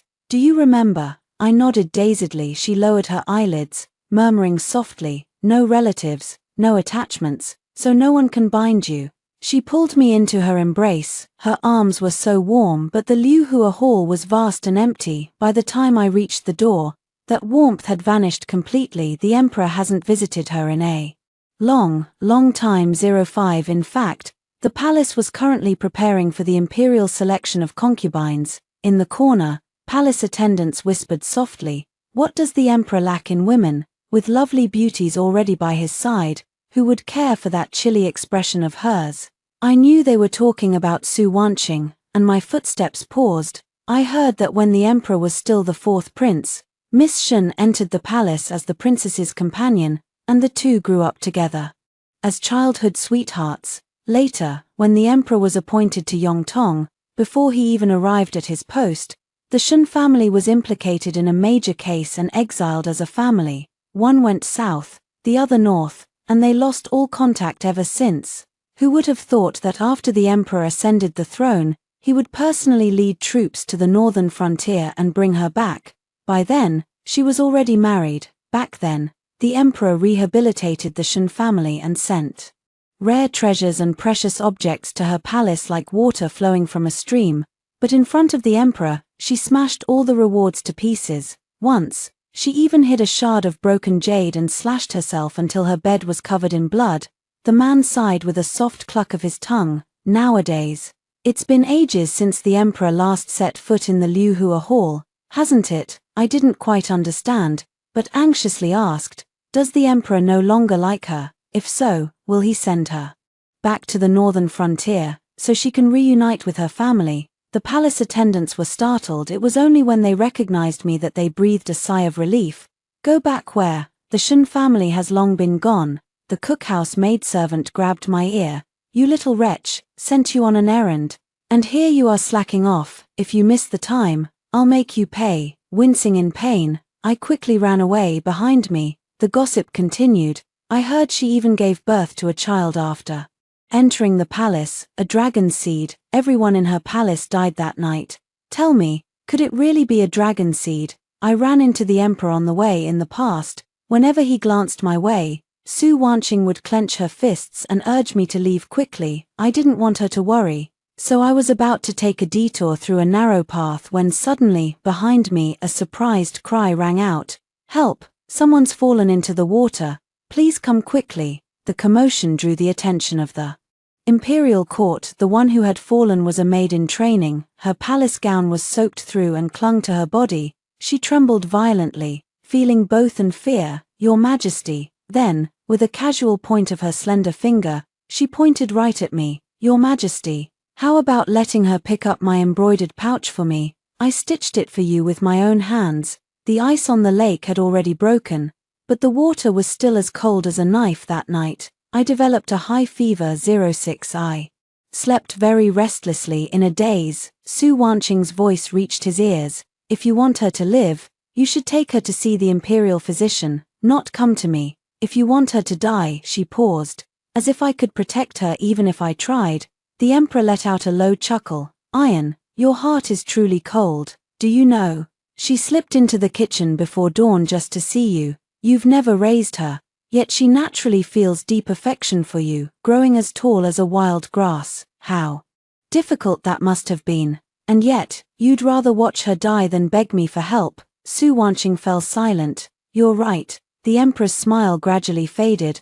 "I almost forgot. Wasn't it you who first wanted to kill her, knowing you're pregnant, yet daring to assassinate the king in front of everyone? A Yang. Do you really think I'd let you have your way and allow your entire family to reunite in the afterlife? Do you really love him that much?" The emperor raised his hand, pinching Su Wanqing's chin and forcing her to look up. "Love so fiercely you'd abandon your life, yet refused to bow once for his bloodline. You weren't like this before." His expression suddenly became hazy. "When my late imperial consort met with misfortune, I was severely injured and lost consciousness. Everyone ridiculed you as you risked everything to seek medicine for me at the Cheng. They humiliated you in every possible way, hoping you'd give up. But what did you do? You knelt, one step at a time. In the blinding snowstorm, crawling from one end of the street to the other in Chang'an. Back then, you clearly..." "Enough." Su Wanqing fiercely shook off his hand and sharply interrupted him. "I was blind. I couldn't see through your act of playing the victim, even using your own mother's death as a tool. Ju Mingyuan, you're despicable. How dare you even be compared to Xie?" Dead silence filled the entire hall. The emperor's voice sank completely. "I should never have resisted. I should have spent my whole life imprisoned by my father in the office of royal ancestry. As long as Xie is still alive today, you're satisfied, aren't you? Su Wanqing, you regret saving me." Su Wanqing said nothing. The emperor laughed bitterly, his knuckles cracking from clenching so tightly. "Good, very good, a Yang. You can do your best to provoke me. I won't kill you. But I will take my anger out on someone else." He slightly turned his head, as if sensing me hiding behind the pillar. In the next instant, he suddenly yanked at Su Wanqing's sash. "Let go." Su Wanqing was both shocked and furious. My mind went blank. Without a second thought, I lunged forward and shoved the emperor hard. "Don't you dare bully her." I spread my arms wide, like a frail little chick, desperately shielding Su Wanqing in front of me. I clearly remember the maid's words. "Please the emperor, be a compliant servant." But why? The emperor looked down at me, his eyes filled with utter loathing. He suddenly reached out, grabbed my neck, and lifted me off the ground. "Bastard." His voice was utterly devoid of warmth. "I'll send you to meet your father right now." His hand suddenly tightened. The suffocation hit instantly. I struggled desperately, but only broken care sounds could escape my throat. "Don't." Su Wanqing fell to her knees in despair, clutching tightly at the emperor's bright yellow dragon robe. She wept heartbreakingly, her voice completely hoarse. "Don't kill her, Ju Mingyuan. Let go. Whatever you want me to do, I'll do it. I beg you, let her go." The emperor's eyes showed no flicker of emotion. Everything seemed to be precisely as he had planned. "The empire is mine to command," he sneered. "Su Wanqing, what makes you think I need your permission to do anything?" Su Wanqing looked up at him at last. She closed her eyes, her lips trembling as she whispered, so faintly, so humbly, "Fourth brother." The emperor clenched his jaw. He violently threw me to the ground. then leaned down to touch the blood oozing from the wound on Su Wanqing's temple. His fingertips caressed the fresh red scar, tender, lingering, yet utterly cold. Iron, you'd better follow through on your words. Summon the imperial physician. 07. I never returned to the kitchen after that. Not long afterward, the emperor granted me an indulgence. He allowed me to begin my education in reading and writing alongside the crown prince. I knew this was what Su Wanqing had endured, forcing herself to drink cup after cup of bitter medicine. The crown prince was exceptionally talented in his studies. I studied desperately, but could only recognize a few more characters. He guided me on 2 sentences, but seeing that I stammered even while reciting the 3-character classic, a brief flash of disappointment crossed his eyes. He turned and asked, "When will Master Fang return?" The senior maid Cai Lian lowered her head and replied, "Master Fang's grandfather passed away, so he has returned home to observe mourning rites in place of his father. It will take some time before he comes back." I clearly heard, "The young master of the Fang family died of illness long ago." Cai Lian smiled slightly at me. I clenched my mouth tightly shut. The crown prince owed softly, instructing us not to move Fang's study desk, then led his men away. At night, I quietly got up to review my lessons, but through the window, I saw Su Wanqing standing under the moonlight. The emperor had arrived without my noticing. He untied the chains from her. In these past few days, the courtyard of Liu Hua Palace had been changing every single day. The emperor stood beside her, his voice low and gentle. "Iron, look, isn't this place exactly the same as the old Chen residence back then?" Su Wanqing appeared dazed, as if she had stepped into an old dream from which she could never return. The emperor took her hand. "Your mother passed away when you were young, and your father was occupied with state affairs. Only your grandmother truly cared for you. She was from the Eastern Sea and never adapted well to living in the capital." That mid-autumn festival, when the emperor your father awarded the Eastern Sea Night Pearl as a prize, you, stirred by youthful passion, even dared to vie with your second brother for superiority. He said this, then gave a faint smile. "You understand a little about palace affairs, but you have no idea how deep they run. My 10th younger brother composed poetry at the age of 5, earning praise from the entire court. Later, he fell into water during winter and drowned. After that, no one ever spoke of him again." He paused for a moment. "Later, I cheated to win against you, then deliberately lost to second brother. You secretly cried the whole way back on the carriage." He looked at her, his voice slowing down. "Iron, sometimes what you do to protect someone is the very same thing that hurts them. I don't expect your forgiveness. I just want you to know that I did all those things. I don't care." Su Wanqing interrupted him. The night was heavy and dark. The emperor stood in the shadows, silent for a long time. Because of Xie Yun, Su Wanqing looked up. Didn't His Majesty say that he would never mention him again? The emperor was startled. Immediately, he lowered his eyes and let out a soft laugh. "Good, just keep playing along, flattering me falsely like this." He leaned down to kiss her. Su Wanqing turned her head aside, neither complying nor resisting. The emperor spoke softly. "Iron, it's fine to keep pretending for a lifetime, as long as I can be with you forever, until old age, until death." 08 These past days, Su Wanqing's appetite has been decreasing day by day. Afraid the maids would notice, he forced her to take the medicine. I ate until I was painfully full at each meal, then sneaked off to an empty place and quietly rubbed my throat to vomit it up. Drowsy during class, even when the tutor's ruler struck my palm, I didn't dare make a sound. On the way home from class, the crown prince suddenly grabbed me. "Azhu, my uncle had a little foal sent back for me, chestnut gold, so beautiful. The emperor said that as long as I learn to ride a horse, he'll take me along on the autumn hunt." He paused for a moment, then turned to Cai Lian and asked, "I'll ask father, can we take Zhu along too?" Cai Lian chuckled softly and said, "Your Highness was still made to stand yesterday, scolded for avoiding His Majesty. Have you forgotten already?" The crown prince turned red in the face but stubbornly insisted on dragging me to try the horse. The horse was a fine steed from the western regions.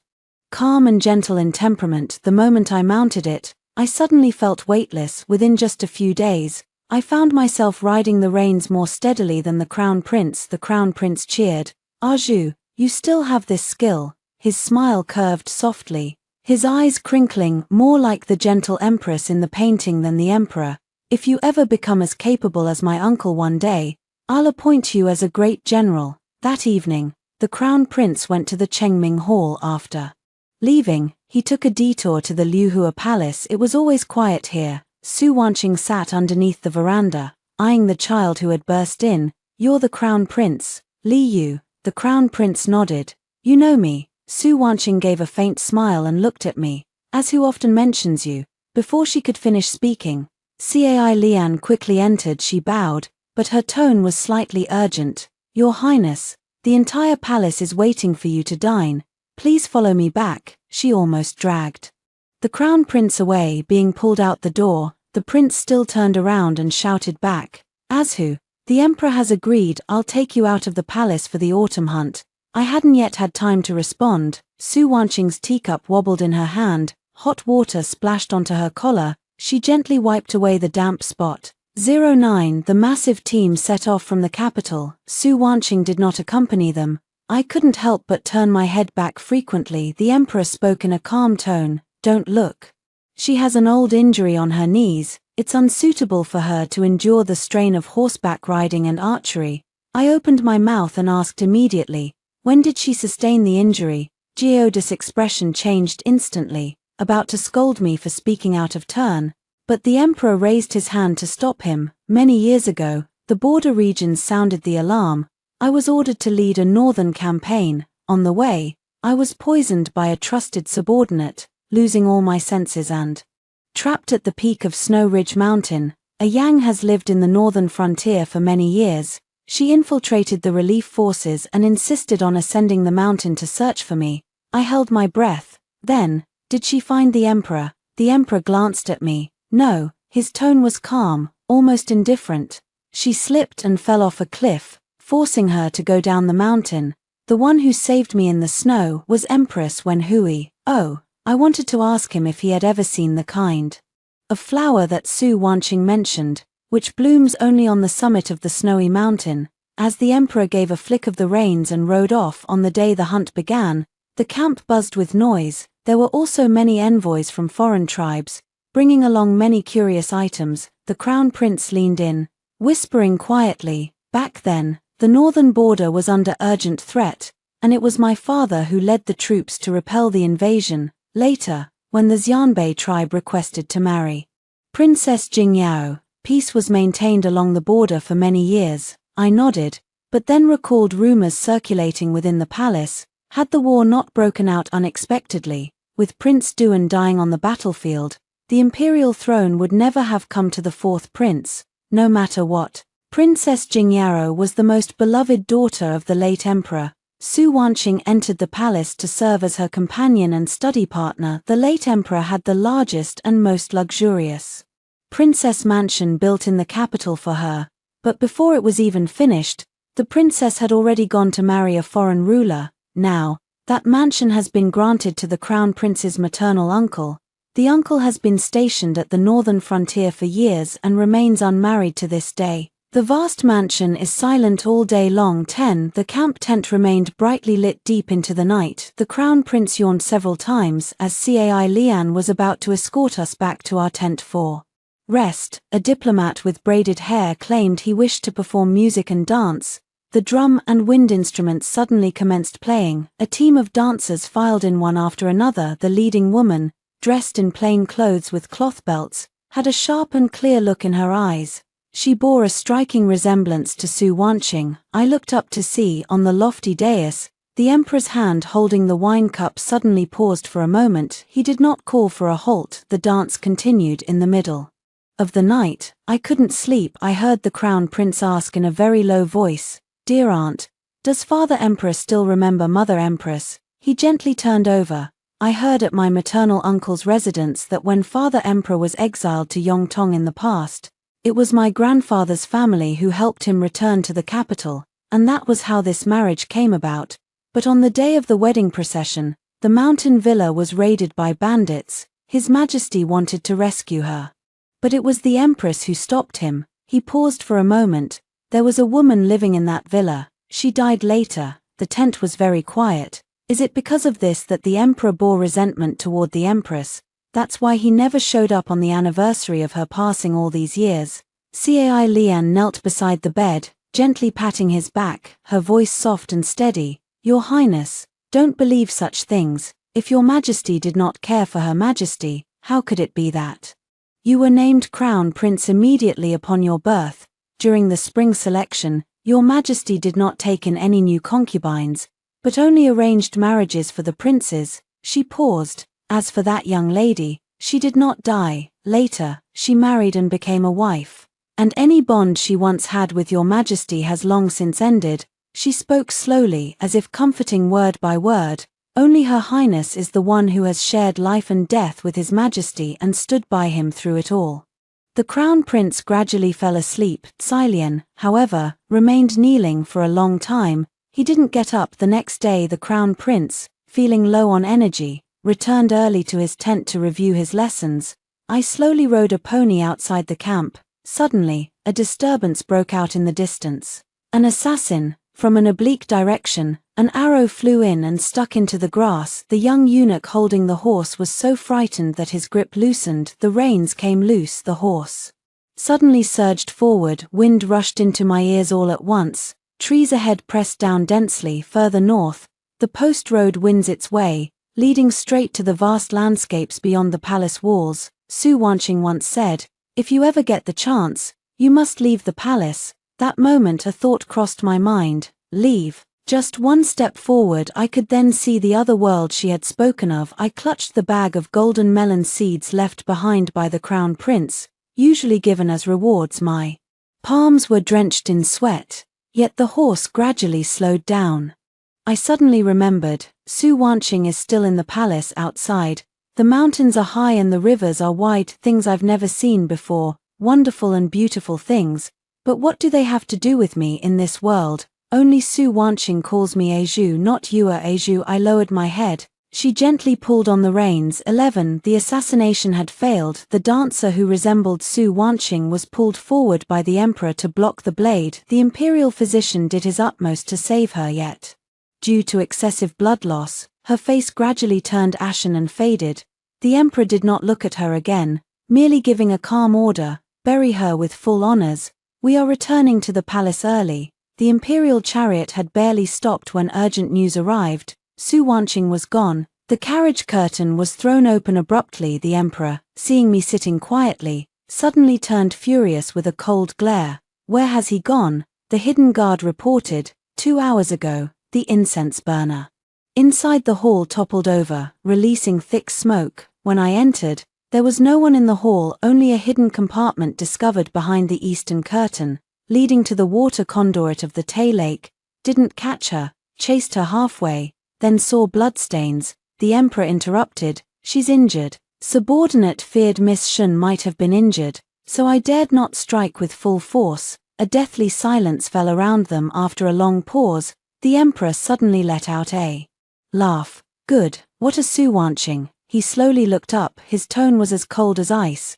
"No wonder she insisted on staying in Liuhua Palace, where Jingyaro once lived, playing your part so well these past days." His gaze settled on me. "I truly believed that as long as I held on to you, this wretched child, I could still control her." He let out a low chuckle as if laughing at oneself. "In order to make me let down my guard, she didn't hesitate to pretend to be submissive under duress. She was certain the secret envoy wouldn't dare kill her. Approximately accurate. I can't bear to hurt her." The air froze. He suddenly leaned forward, grabbed my collar tightly. The grip was strong. "What did she say before she left?" I opened my mouth, throat tightness, unable to speak. Nothing at all." The emperor stared at me, as if trying to distinguish truth from falsehood. Silence lingered. He slowly released his grip, yet his voice grew even colder. "When you were still in her womb, she dared to pull me and jump off the star-grasping tower with me.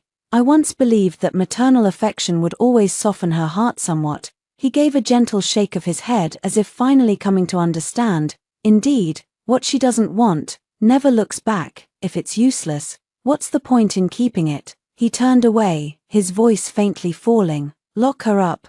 No need to give her food. Someone came to drag me away, and I struggled instinctively, but the emperor was no longer looking at me. Ah Zhu, he suddenly seemed to remember something. He let out a soft scoff. Ridiculous. 12. The dungeon had no windows, it was impossible to tell day from night.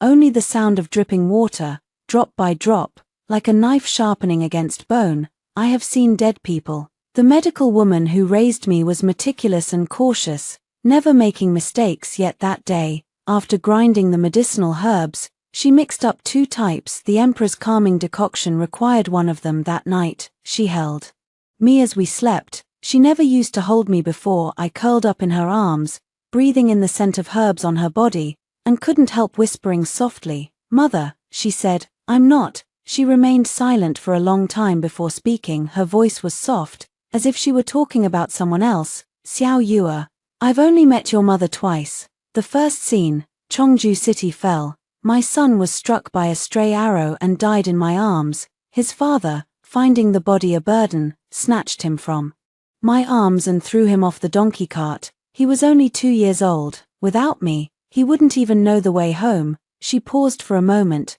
Back then, everyone was fleeing the city, except for one person, who was walking right into it. She saw me, didn't say a word, just took off her cloak and laid it over my son. The second time I saw her, she was about to give birth. I was forced to take her shift, and she recognized me, begging me to do her a favor. She asked me to place a mole beneath your left eye. Your mother is truly despicable. By just one cloak, she made me risk my life for her. But the one she was scheming against was the emperor himself. Why shouldn't I agree? Her breathing began to quicken. That person. How many have died for the sake of that imperial throne? She didn't finish speaking. She only coughed badly. I wanted to get her a cup of tea, but she pressed him even more forcefully into her embrace. I am of lowly status. How could I ever have the chance to kill him? Scraping by, living an ignoble life. I only wanted to see how he would die in the future. But you, appearing before my eyes every day, spinning me so much I shut my eyes, only you remained. She paused for a long time after saying that. How long can a person hate someone they've all forgotten? Even praising him as a capable emperor who acted decisively in warfare. She chuckled slightly, very lightly. But I haven't forgotten. She pressed her forehead against the back of my head. I can't feel that simply staying with you is enough. What about Shunna? He's already been abandoned once. What if I myself forgot about him? Won't he be too pitiful? Her voice slowly faded away. There's no mother who would abandon her own child. The wrist dropped. She stopped talking. I thought she had fallen asleep until the door was kicked open and someone checked if she was breathing. Dead. They dragged her away. Like a dead dog, I stood at the doorway, watching the sky gradually grow light. Later, I went to the kitchen. Su Wanqing is my mother. I had actually guessed it long ago. I thought that as long as I was well behaved, she wouldn't abandon me. It doesn't matter that there is endless work to do in the kitchen. It doesn't matter that I have to be a good servant to the emperor. It's okay to read those obscure and difficult books. She doesn't recognize me. It's okay, but why? The chill of the dungeon seeped into the bone. I curled myself into a ball. I don't know how long it was. Someone opened the door and carried me out. 13. I woke up in the emperor's inner chambers. The hall had not yet been lit, and it was rather dim. An old woman knelt beneath the steps, trembling like a withered leaf in the autumn wind. I hurried inside to tidy up, only to see the bedding on the floor still unrolled. Master Xie and the lady, they didn't even share a bed. He greeted me as usual, but within just a few days, he gave me silver and sent me away. The hall fell silent. The emperor ran his finger along the rim of the cup, his fingertips turning pale. After a long silence, he suddenly asked, Joda, tell me this child, does he resemble me? Joda's face turned ashen. He fell to his knees, crashing down. Your Majesty, this servant's eyes are failing with age. Perhaps we should check the court journals from that year. The emperor asked no further questions. He waved his hand. The hall doors closed. It's just me and him. A glass of wine, another one. His gaze falls on me, yet it's as if he isn't seeing me. When Yang entered the palace, she was only a little older than you. That was the 17th year of Jingwu. Shen's father, having made merit in quelling bandits, was promoted from the East Sea to the capital. Consort Ru heard that Shen's father had not remarried and had only one daughter. He then suggested that Su Wanqing be brought into the palace as Princess Jingyao's companion reader. She even specifically instructed, Yuan, look after that girl from the Shen family, she comes from the countryside and hasn't seen much of the world. If she shows any awkwardness, you are not to join others in mocking her.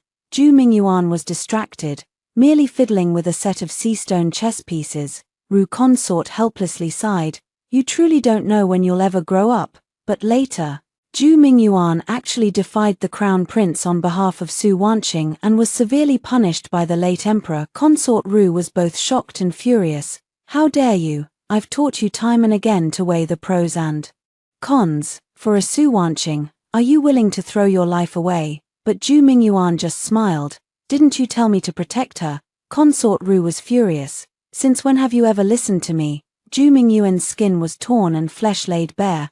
But he didn't even cry out in pain. Instead, he tugged at her sleeve and pleaded in a low voice, Mother, don't tell Yang. Don't let her know I'm injured. Later on, Consort Ru was also abandoned. The late emperor sent a goblet of poisoned wine, but she chose to take her own life with a golden hairpin. The hairpin's tip concealed a blade, first slashing across the cheek before plunging into the throat. The late emperor, upon hearing the news, fell into silence for a long time. Then another report came. Zhu Mingyuan, seriously ill at the Ministry of Imperial Clans, had cried out for his mother all night. The original decree of lifelong imprisonment was ultimately changed to grant him fiefdom at Yonghu, and he shall immediately proceed to his principality. He may not enter the capital without imperial decree. The distant road ahead, life and death uncertain. Su Wanqing came to see him off. Fourth older brother. You must stay alive. He didn't respond. She said again,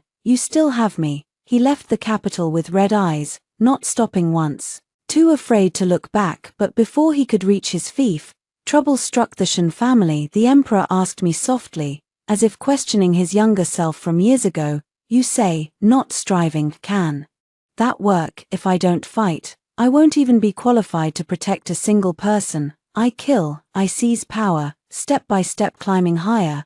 But she wants to leave. She says I'm drunk with power, that I stop at nothing, and that I regard human life as worthless. He suddenly let out a cold laugh, his eyes blazing with madness. What if it is? Which path to heaven in this world hasn't been paved with bones? He raised his eyes to look at me. Your mother, has she ever mentioned Xieyun? I shook my head. The emperor reached out, pressing his fingertip against the mole at the corner of my eye very gently, yet it made me freeze, not daring to move. How remarkable! In an instant, he withdrew his hand and shook his head self-mockingly. Impossible. He spoke slowly. Xieyun is my elder brother. Cold wind rushed through the window. I heard him speak calmly. The late emperor once loved a spy from a rival nation. When the woman was 8 months pregnant, the truth came to light, and she was secretly executed by the Empress Dowager. No one expected that she gave birth to a child while still inside her coffin. The emperor poured a cup of wine onto the ground. I cannot allow him to live. I will never let Yang go, since this path has led to an inevitable end. With nothing able to be preserved, then at the very least, get that person who set him on this path. Even so, destroy everything that once was. 14. Thunder rolled incessantly. Suzhou Wanqing's message finally arrived. She had set out south alone. She killed Zhong Yuandao, a 3-generation veteran statesman. Back then, when the emperor reopened the case for the Shen family, he brought all those involved to justice. Only Zhong Yuandao, due to his merit in supporting the emperor's ascension, was allowed to return to his hometown. Late at night, Su Wanqing was escorted into the palace. There were still dried, dark stains of blood on her collar. She had lost a lot of weight. She could hardly support her own clothing. The emperor sat behind the dragon desk, browsing through memorials requesting her execution. Zhong Yuandao has been mentally unstable for many years. Now he merely clings to life by a thread. For him, living is more painful than dying. Is it worth your while to kill him? Su Wanqing looked at the emperor. After a long pause, she finally spoke softly. He was briefly conscious before he died. The emperor chuckled lightly, carelessly. Oh, he must have cursed me for being ungrateful. It's not entirely wrong. I've done every wicked thing under heaven. Su Wanqing shook her head. He said. She paused. He said you were proud and aloof, disdainful of scheming for advancement, and that he originally had the lowest expectations of the fourth prince. Until you went to Yongtong, you suddenly seemed like a different person. Thunder rolled over the roof ridge, heavy rain was coming. Su Wanqing's voice was extremely steady. During the late emperor's illness, you shut yourself indoors, reciting the Blood Sutra for 33 days, and to demonstrate your sincerity, you even drew blood from your heart. General Qi detested the pampered sons of the powerful and fell into discord with the crown prince's faction. He was exiled to the western mountains to suppress bandits. You will go personally to the city gate to welcome him and hold the reins of his horse. Later, on the battlefield, you charged to the front every time. Only then did you forge a royal army that knows no fear. The emperor's knuckles slowly tightened. Su Wanqing spoke very slowly. Every sentence was like placing another old bone on him. Also, every July, you risk leaving your fiefdom, disguised as a merchant, to journey to the northern frontier. The 7th day of the 7th month is my birthday. The great hall fell silent. The emperor stared intently at Su Wanqing. A yang. His voice was hoarse. What are you doing? He asked me. Was it worth it for a woman? Su Wanqing looked at him. The ice in her eyes melted, replaced by a tenderness bordering on pity. The emperor's breath faltered imperceptibly for a moment. He suddenly stood up. He walked down step by step. He stopped in front of her.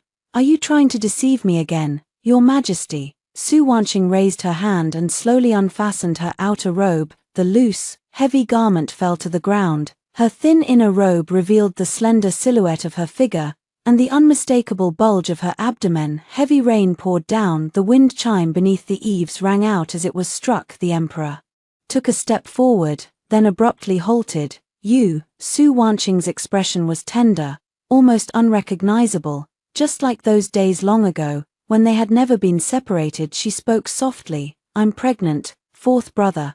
I'm not going any further. 15. No one dared to mention executing Su Wanqing anymore. Both inside and outside the palace, everyone could sense the emperor's unusual joy.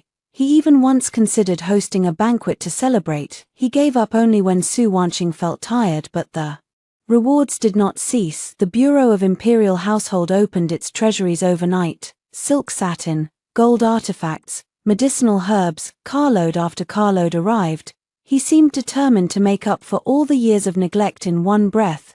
Rumors gradually spread within the palace. Once the prince is born, Shun will be crowned empress. I walked up to the entrance of the hall. Seeing the emperor there, I stopped in my tracks. The hall door was half closed. Su Wanqing sat on the couch, tightly holding a plain embroidered piece. Her expression was as placid as a pool of still water. She said, "Perhaps she is a princess." The emperor leaned down and neatly adjusted the blanket that had slipped off her. He knelt on one knee beside her, bearing not the slightest trace of an emperor's dignity, whether princess or not. He smiled contentedly. You are also my treasure. Having said that, he paused for a moment as if remembering something. Ah Yang, what exactly is Ah Zhu? Before the words were finished, the needle tip veered aside. Sure, a drop of blood immediately welled up. The emperor's face instantly changed. Someone come. He seized her hand in one grasp, his strength somewhat out of control. How careless can you be? Court attendants rushed in panic, turning the hall into a chaotic mess. The emperor stared at Su Wanqing's profile. He didn't ask any further. I quietly stepped back by the Tay Lake. The crown prince walked alone, kicking pebbles along the ground. Not far away, Cai Lian was scolding two maidservants in a hushed tone. Who taught you to say such things? The maidservants knelt on the ground, trembling fiercely. The crown prince glanced back at me. They say, Your Majesty will appoint another crown prince. I said nothing. He let out a small laugh. The laugh was somewhat forced. These past few days, the emperor hasn't come to check my studies. Back then, I used to dread his stern face scolding me. He gently kicked a pebble, watching it sink into the lake bottom. In truth, if my younger brother turns out more talented than I am in the future, then I'll yield. Your Highness, I interrupted him, speaking seriously. I have never met anyone who studies more intelligently or more diligently than you. If you become the emperor in the future, at the very least, I will be very happy. The crown prince was silent for a moment, then laughed. This time, It was a genuine laugh. As-who, you've never studied with anyone else before? He gently clenched his fist. Then, I'll just try a little harder. Cai Lian walked over, seeing the prince's expression, and sighed in relief. Miss As-who, your skirt hem is dirty. Go change into a new set in the prince's quarters. That day, school ended unusually early when I returned. Su Wanqing had not yet woken from her nap, and the emperor was not there either. I took off my shoes and carefully climbed onto the couch. Lying down beside her, she still carried that faint scent of medicine, slightly bitter. I snuggled closer to her and closed my eyes. I soon woke up again. She was talking in her sleep.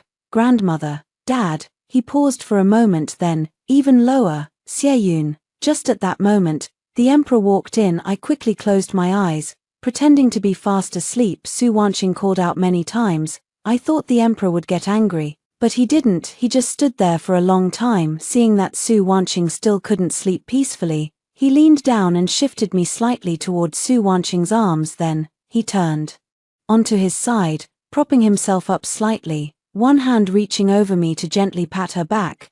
Once again, Su Wanqing gradually calmed down, her breathing becoming even and steady. I was caught between them, didn't dare to move a bit. In the end, I couldn't remember when I had fallen asleep. 16. The emperor had never done it before, only on his birthday this year. However, he unexpectedly approved the Ministry of Rites memorial on the celebration arrangements. Su Wanqing had no reason to object. The palace finally came back to life with excitement. It said they've even granted a 3-day holiday outside the palace, and curfew has been lifted. The emperor hosted a banquet for his officials, and midway through, De brought in 2 dishes. Su Wanqing took a taste. She was slightly startled. De laughed. The governor of Donghai Prefecture came to the capital for his annual report, and brought along a chef in person. He claims to be a descendant of the head cook from the old Shen mansion. Hearing that the young lady used to love this dish most in childhood, he dared to try preparing it. Su Wanqing lowered her eyes, took another sip, whispered, "This is the taste." De quickly jumped in. "If you like it, then this trip of his wasn't in vain." She paused, then smiled again. "His Majesty also asks. The palace is lively tonight. Would you like to go and see for yourself? If your body feels heavy, it's no problem if you don't go. There will be many more opportunities in the future." Su Wanqing remained silent for a moment. She nodded. De let out a sigh of relief, quickly backing away to report back. She picked up her chopsticks a few extra times during the meal compared to usual. After I finished eating, she called me over to try on the shoes. The shoes were adorned with a little tiger's head she'd been embroidering these past days. But wasn't that embroidered for the child in her womb? Su Wanqing saw that I wasn't moving. As if misunderstanding, she smiled a little uncomfortably. "I haven't done this in years. My hands are a bit rusty. Is it not looking good?" She lowered her head and adjusted the edge of her shoe. Her voice softened somewhat. "Several layers of cotton are stuffed inside the sole. It's very warm, and you won't feel any discomfort even when running or jumping. Go ahead and try them on. They fit me perfectly." She smiled and said, "Go ahead." I attended half a day of classes with the Crown Prince. The Emperor took some time to check his lessons, then had me stay behind alone. Several sheets of Shen paper lay spread out on the desk. Several characters were written on them. He asked me, "Recognize this?" I nodded. He looked at me for a while. His tone was unusually gentle. "Which one do you prefer?" I didn't understand. I just stared at him. The Emperor said, "I was just thinking of a name for the unborn child." His hand gently brushed over those words. From the small incense burner by the desk, wisps of smoke rose and drifted apart. "I have no objection to making her even happier." He actually wanted to claim me. My heart trembled violently, and I instinctively shook my head. At that very moment, Su Wanqing entered the room. She made a bowl of longevity noodles with her own hands. The Emperor raised his hand to stop Geoda, who was about to test the poison. He looked at her, his eyes carrying a tenderness that was nearly impossible to conceal. "A yang. I only wish." He paused for a moment as if feeling that this was a bit cliché, yet he still finished the sentence. "May every year be just like today." That night the palace was brightly lit. Occasionally, the sound of silk and bamboo instruments could be heard in the distance. I went to sleep early. I don't know how long I've been asleep. Suddenly, I heard an unusual sound. I jolted awake instantly. My heart was pounding rapidly. I faintly heard low murmurs coming from inside the inner chamber. There was no one outside. I ran over barefoot. The door wasn't fully closed, allowing a cold beam of light to seep through. Behind the crack, Su Wanqing knelt on top of the emperor. Her long hair, wild and dark as ink, made her face appear pale to the point of translucence. The dagger in her hand had already plunged into the emperor's chest. The room was very quiet, so quiet that only the sound of breathing remained, and blood, drop by drop, dripped down. 17. Iron. Do you truly hate me this much? The emperor raised his hand, forcefully blocking the dagger. Blood seeped out from between his fingers, dripping down along his wrist bone, yet he seemed not to feel the pain. Come back.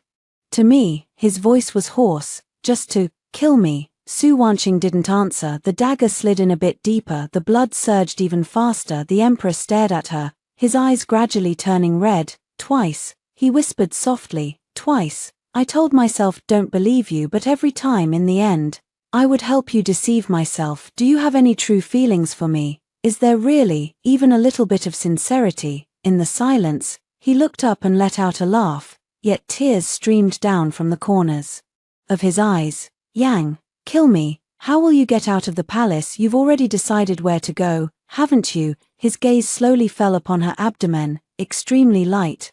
Will you raise our child? The words fell silent. He suddenly let go, letting the dagger rest against his chest. Su Wanqing gripped it tightly. At that very moment, suddenly, urgent footsteps echoed from outside. Report, Your Majesty, urgent report from the frontier. The northern tribes have formed an alliance and launched a surprise attack. The Marquis of Dingbei has gone missing. The rebel forces have already crossed the Kangwa Pass. There is no more natural defense beyond the Kangwa Pass, with the commander missing, and if the emperor were to pass away, the whole realm would plunge into chaos. Just 1 inch short, 1 inch further. Su Wanqing's steady hand began to tremble slightly. Finally, she spoke her first sentence. Go tend to your own kingdom.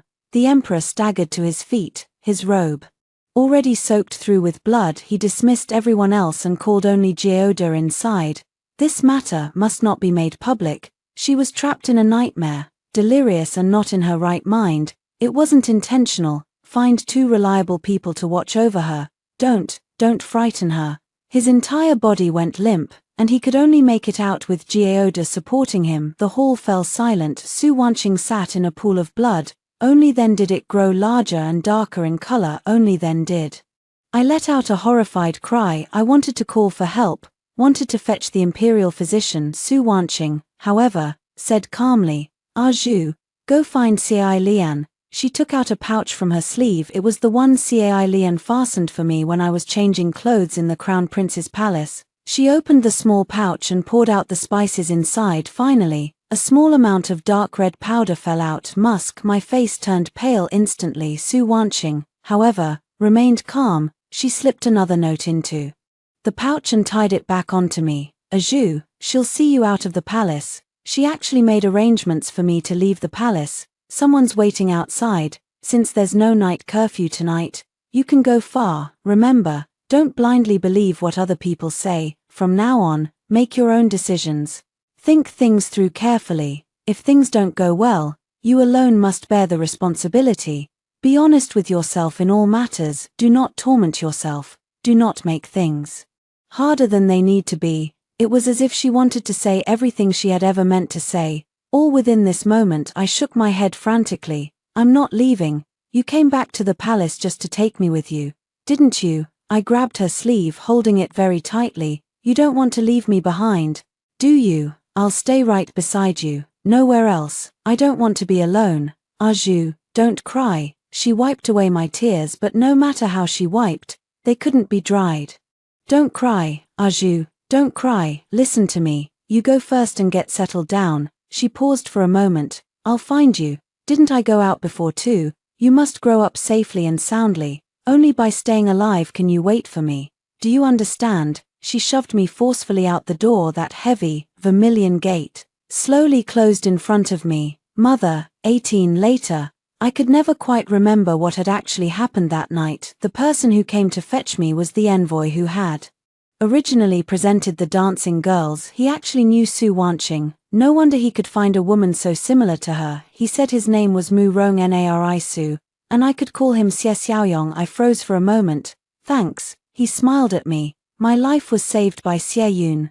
We first traveled by water to Jiangnan. The boat moved very slowly. The water surface was very wide sometimes. For an entire day, no shore could be seen. Half a year after the ceasefire at the border, we traveled all the way north. I passed by Chong Prefecture. I went to eat a bowl of wontons outside the courtyard where Su Wanqing once lived. Later, I rode my horse swiftly beyond the frontier. On that perpetually snow-covered mountain, I waited for a flower to bloom. We're going to the East Sea to take a boat and go out to sea for trade. The waves are so strong that the boat shakes so much you can barely stand. I rarely, very rarely think about what happened in the palace anymore. It was the year I turned 16, 3 years of severe drought in Qingju led to famine, and starving refugees besieged the prefecture office.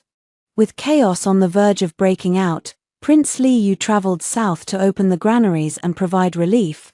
I was on a boat transporting grain across the region at the time. On the crowded dock, I caught sight of him from afar. After a moment of shock, he suddenly galloped after him, but that day, the weather was clear and the wind strong, making the ship move swiftly. In the end, he could only stand still by the surging riverbank. 1 month later, news arrived that the crown prince had contracted the plague, suffering from a high fever and unable to eat or drink. Suddenly, I felt like going to see him. The room had all its doors and windows sealed. The imperial physicians were all kneeling at the door, desperately trying to stop the emperor, who had rushed there in plain clothes. His temples were streaked with gray, making him appear even more stern and ominous than before, and with an undeniable force, he kicked open the silent door. On the day the prince's coffin returned to the capital, white banners stretched along the entire route. The common people spontaneously knelt by the roadside.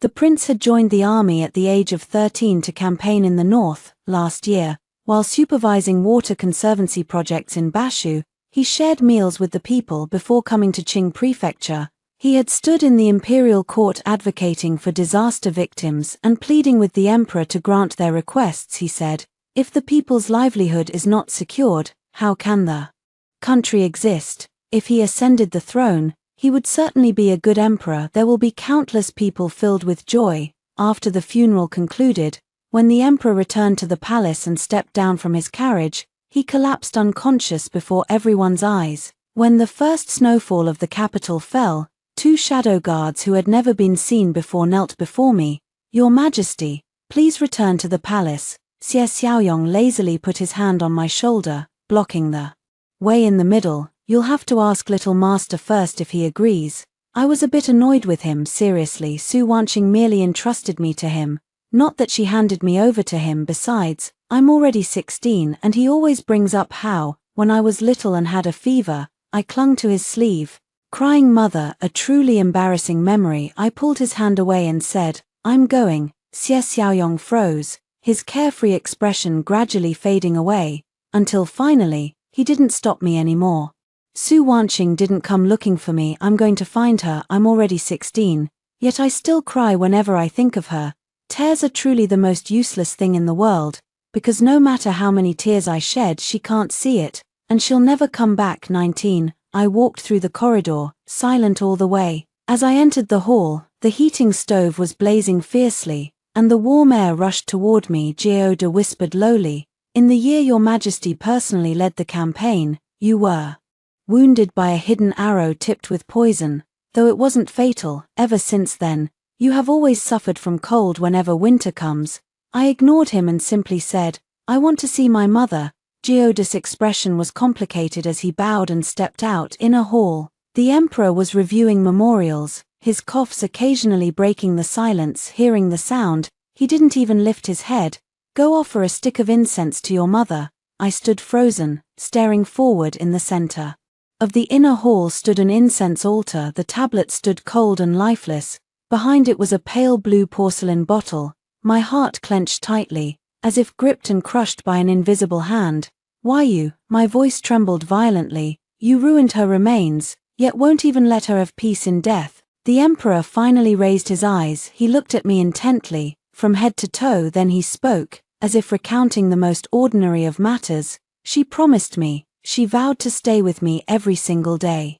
I felt only a surreal chill. You're mad. The emperor let out a cold laugh and set down the brush. He ordered someone to bring Xie Lian into the palace. Her eyes had already been gouged out, manipulating things right under my nose. Would it not be for the prince's sake, you wouldn't live to see today. Xie Lian laughed, her smile vaguely resembling the gentle demeanor she once had when soothing the crown prince. Your Majesty, my lady truly gave birth to the crown prince. She slowly lifted her head. Hollow eye sockets stared straight ahead, yet the true father of the crown prince, she spoke each word slowly and deliberately, is not you. The hall was deathly silent, every crackle of the charcoal fire clearly audible. The emperor coldly said, raving nonsense. Xie Lian laughed louder. Back then, you promised the crown prince's position to win over the Lin family, but not everyone values the stakes you offer. Miss agreed to marry you simply because of who you are. She knew you still harbored feelings for Miss Shen, yet she never contested or complained. She lied and covered for you repeatedly in front of your father, hoping to coexist peacefully with her. But what about you? Xie Lian's voice suddenly turned icy. The northern frontier is treacherous terrain. You hastily withdrew your troops, leaving only a scattered remnant behind for her. She gave a self-mocking chuckle. If it hadn't been for Prince Duan's timely arrival, she would have already died that night. The emperor suddenly stood up. Enough. But Xie Lian did not stop. It was as if they had finally reached this moment. Do you remember Xueling? The emperor froze in place. Back then, we identified one corpse after another, but there were still too many buried beneath the snow. Everyone believed you were certainly dead, but only Miss Shun refused to leave. She said, I want to see you alive, or see your body dead. The emperor's hand, pressing down on the desk, had white knuckles from the force. After she found you, she lit the signal smoke, but the snowstorm was too fierce. We simply couldn't make it up there. Early the next morning, Xie Lian whispered, it was me. I pushed her myself down the ravine. Shut up. The emperor suddenly exploded in fury. He took a swift step forward, as if he were going to strangle her. She didn't say a thing when she came back. Why didn't she say anything? Xie Lian lifted a mocking smile, pleasure in her revenge. Really, you don't know. The emperor's hand trembled slightly. You allied yourself with foreign tribes for power, just 10 days after escaping danger, allowing them to break through the border. For 3 years on the frontier, every townsfolk who lived beside her day after day became mere stepping stones beneath your feet. She saved your life, yet brought death to countless others. Each note of the lotus-picking chant drips with blood. She drifts through life like a walking corpse, and only Xie Yun dares not take his eyes off her for even a moment. And yet, before her very eyes, you sent hundreds to encircle and slaughter Xie Yun. Your Majesty, if it were you, can we just pretend nothing ever happened and spend the rest of our lives together, like this? The emperor loosened his grip as if utterly drained, as though his soul had been suddenly sucked out. Xie Lian laughed coldly. Separated by blood, forbidden from recognizing one another, daily harboring of hatred, forever losing what you love. Your Majesty, over these years, she has been punishing you. More so, she has been punishing herself. You're speaking nonsense, the emperor said.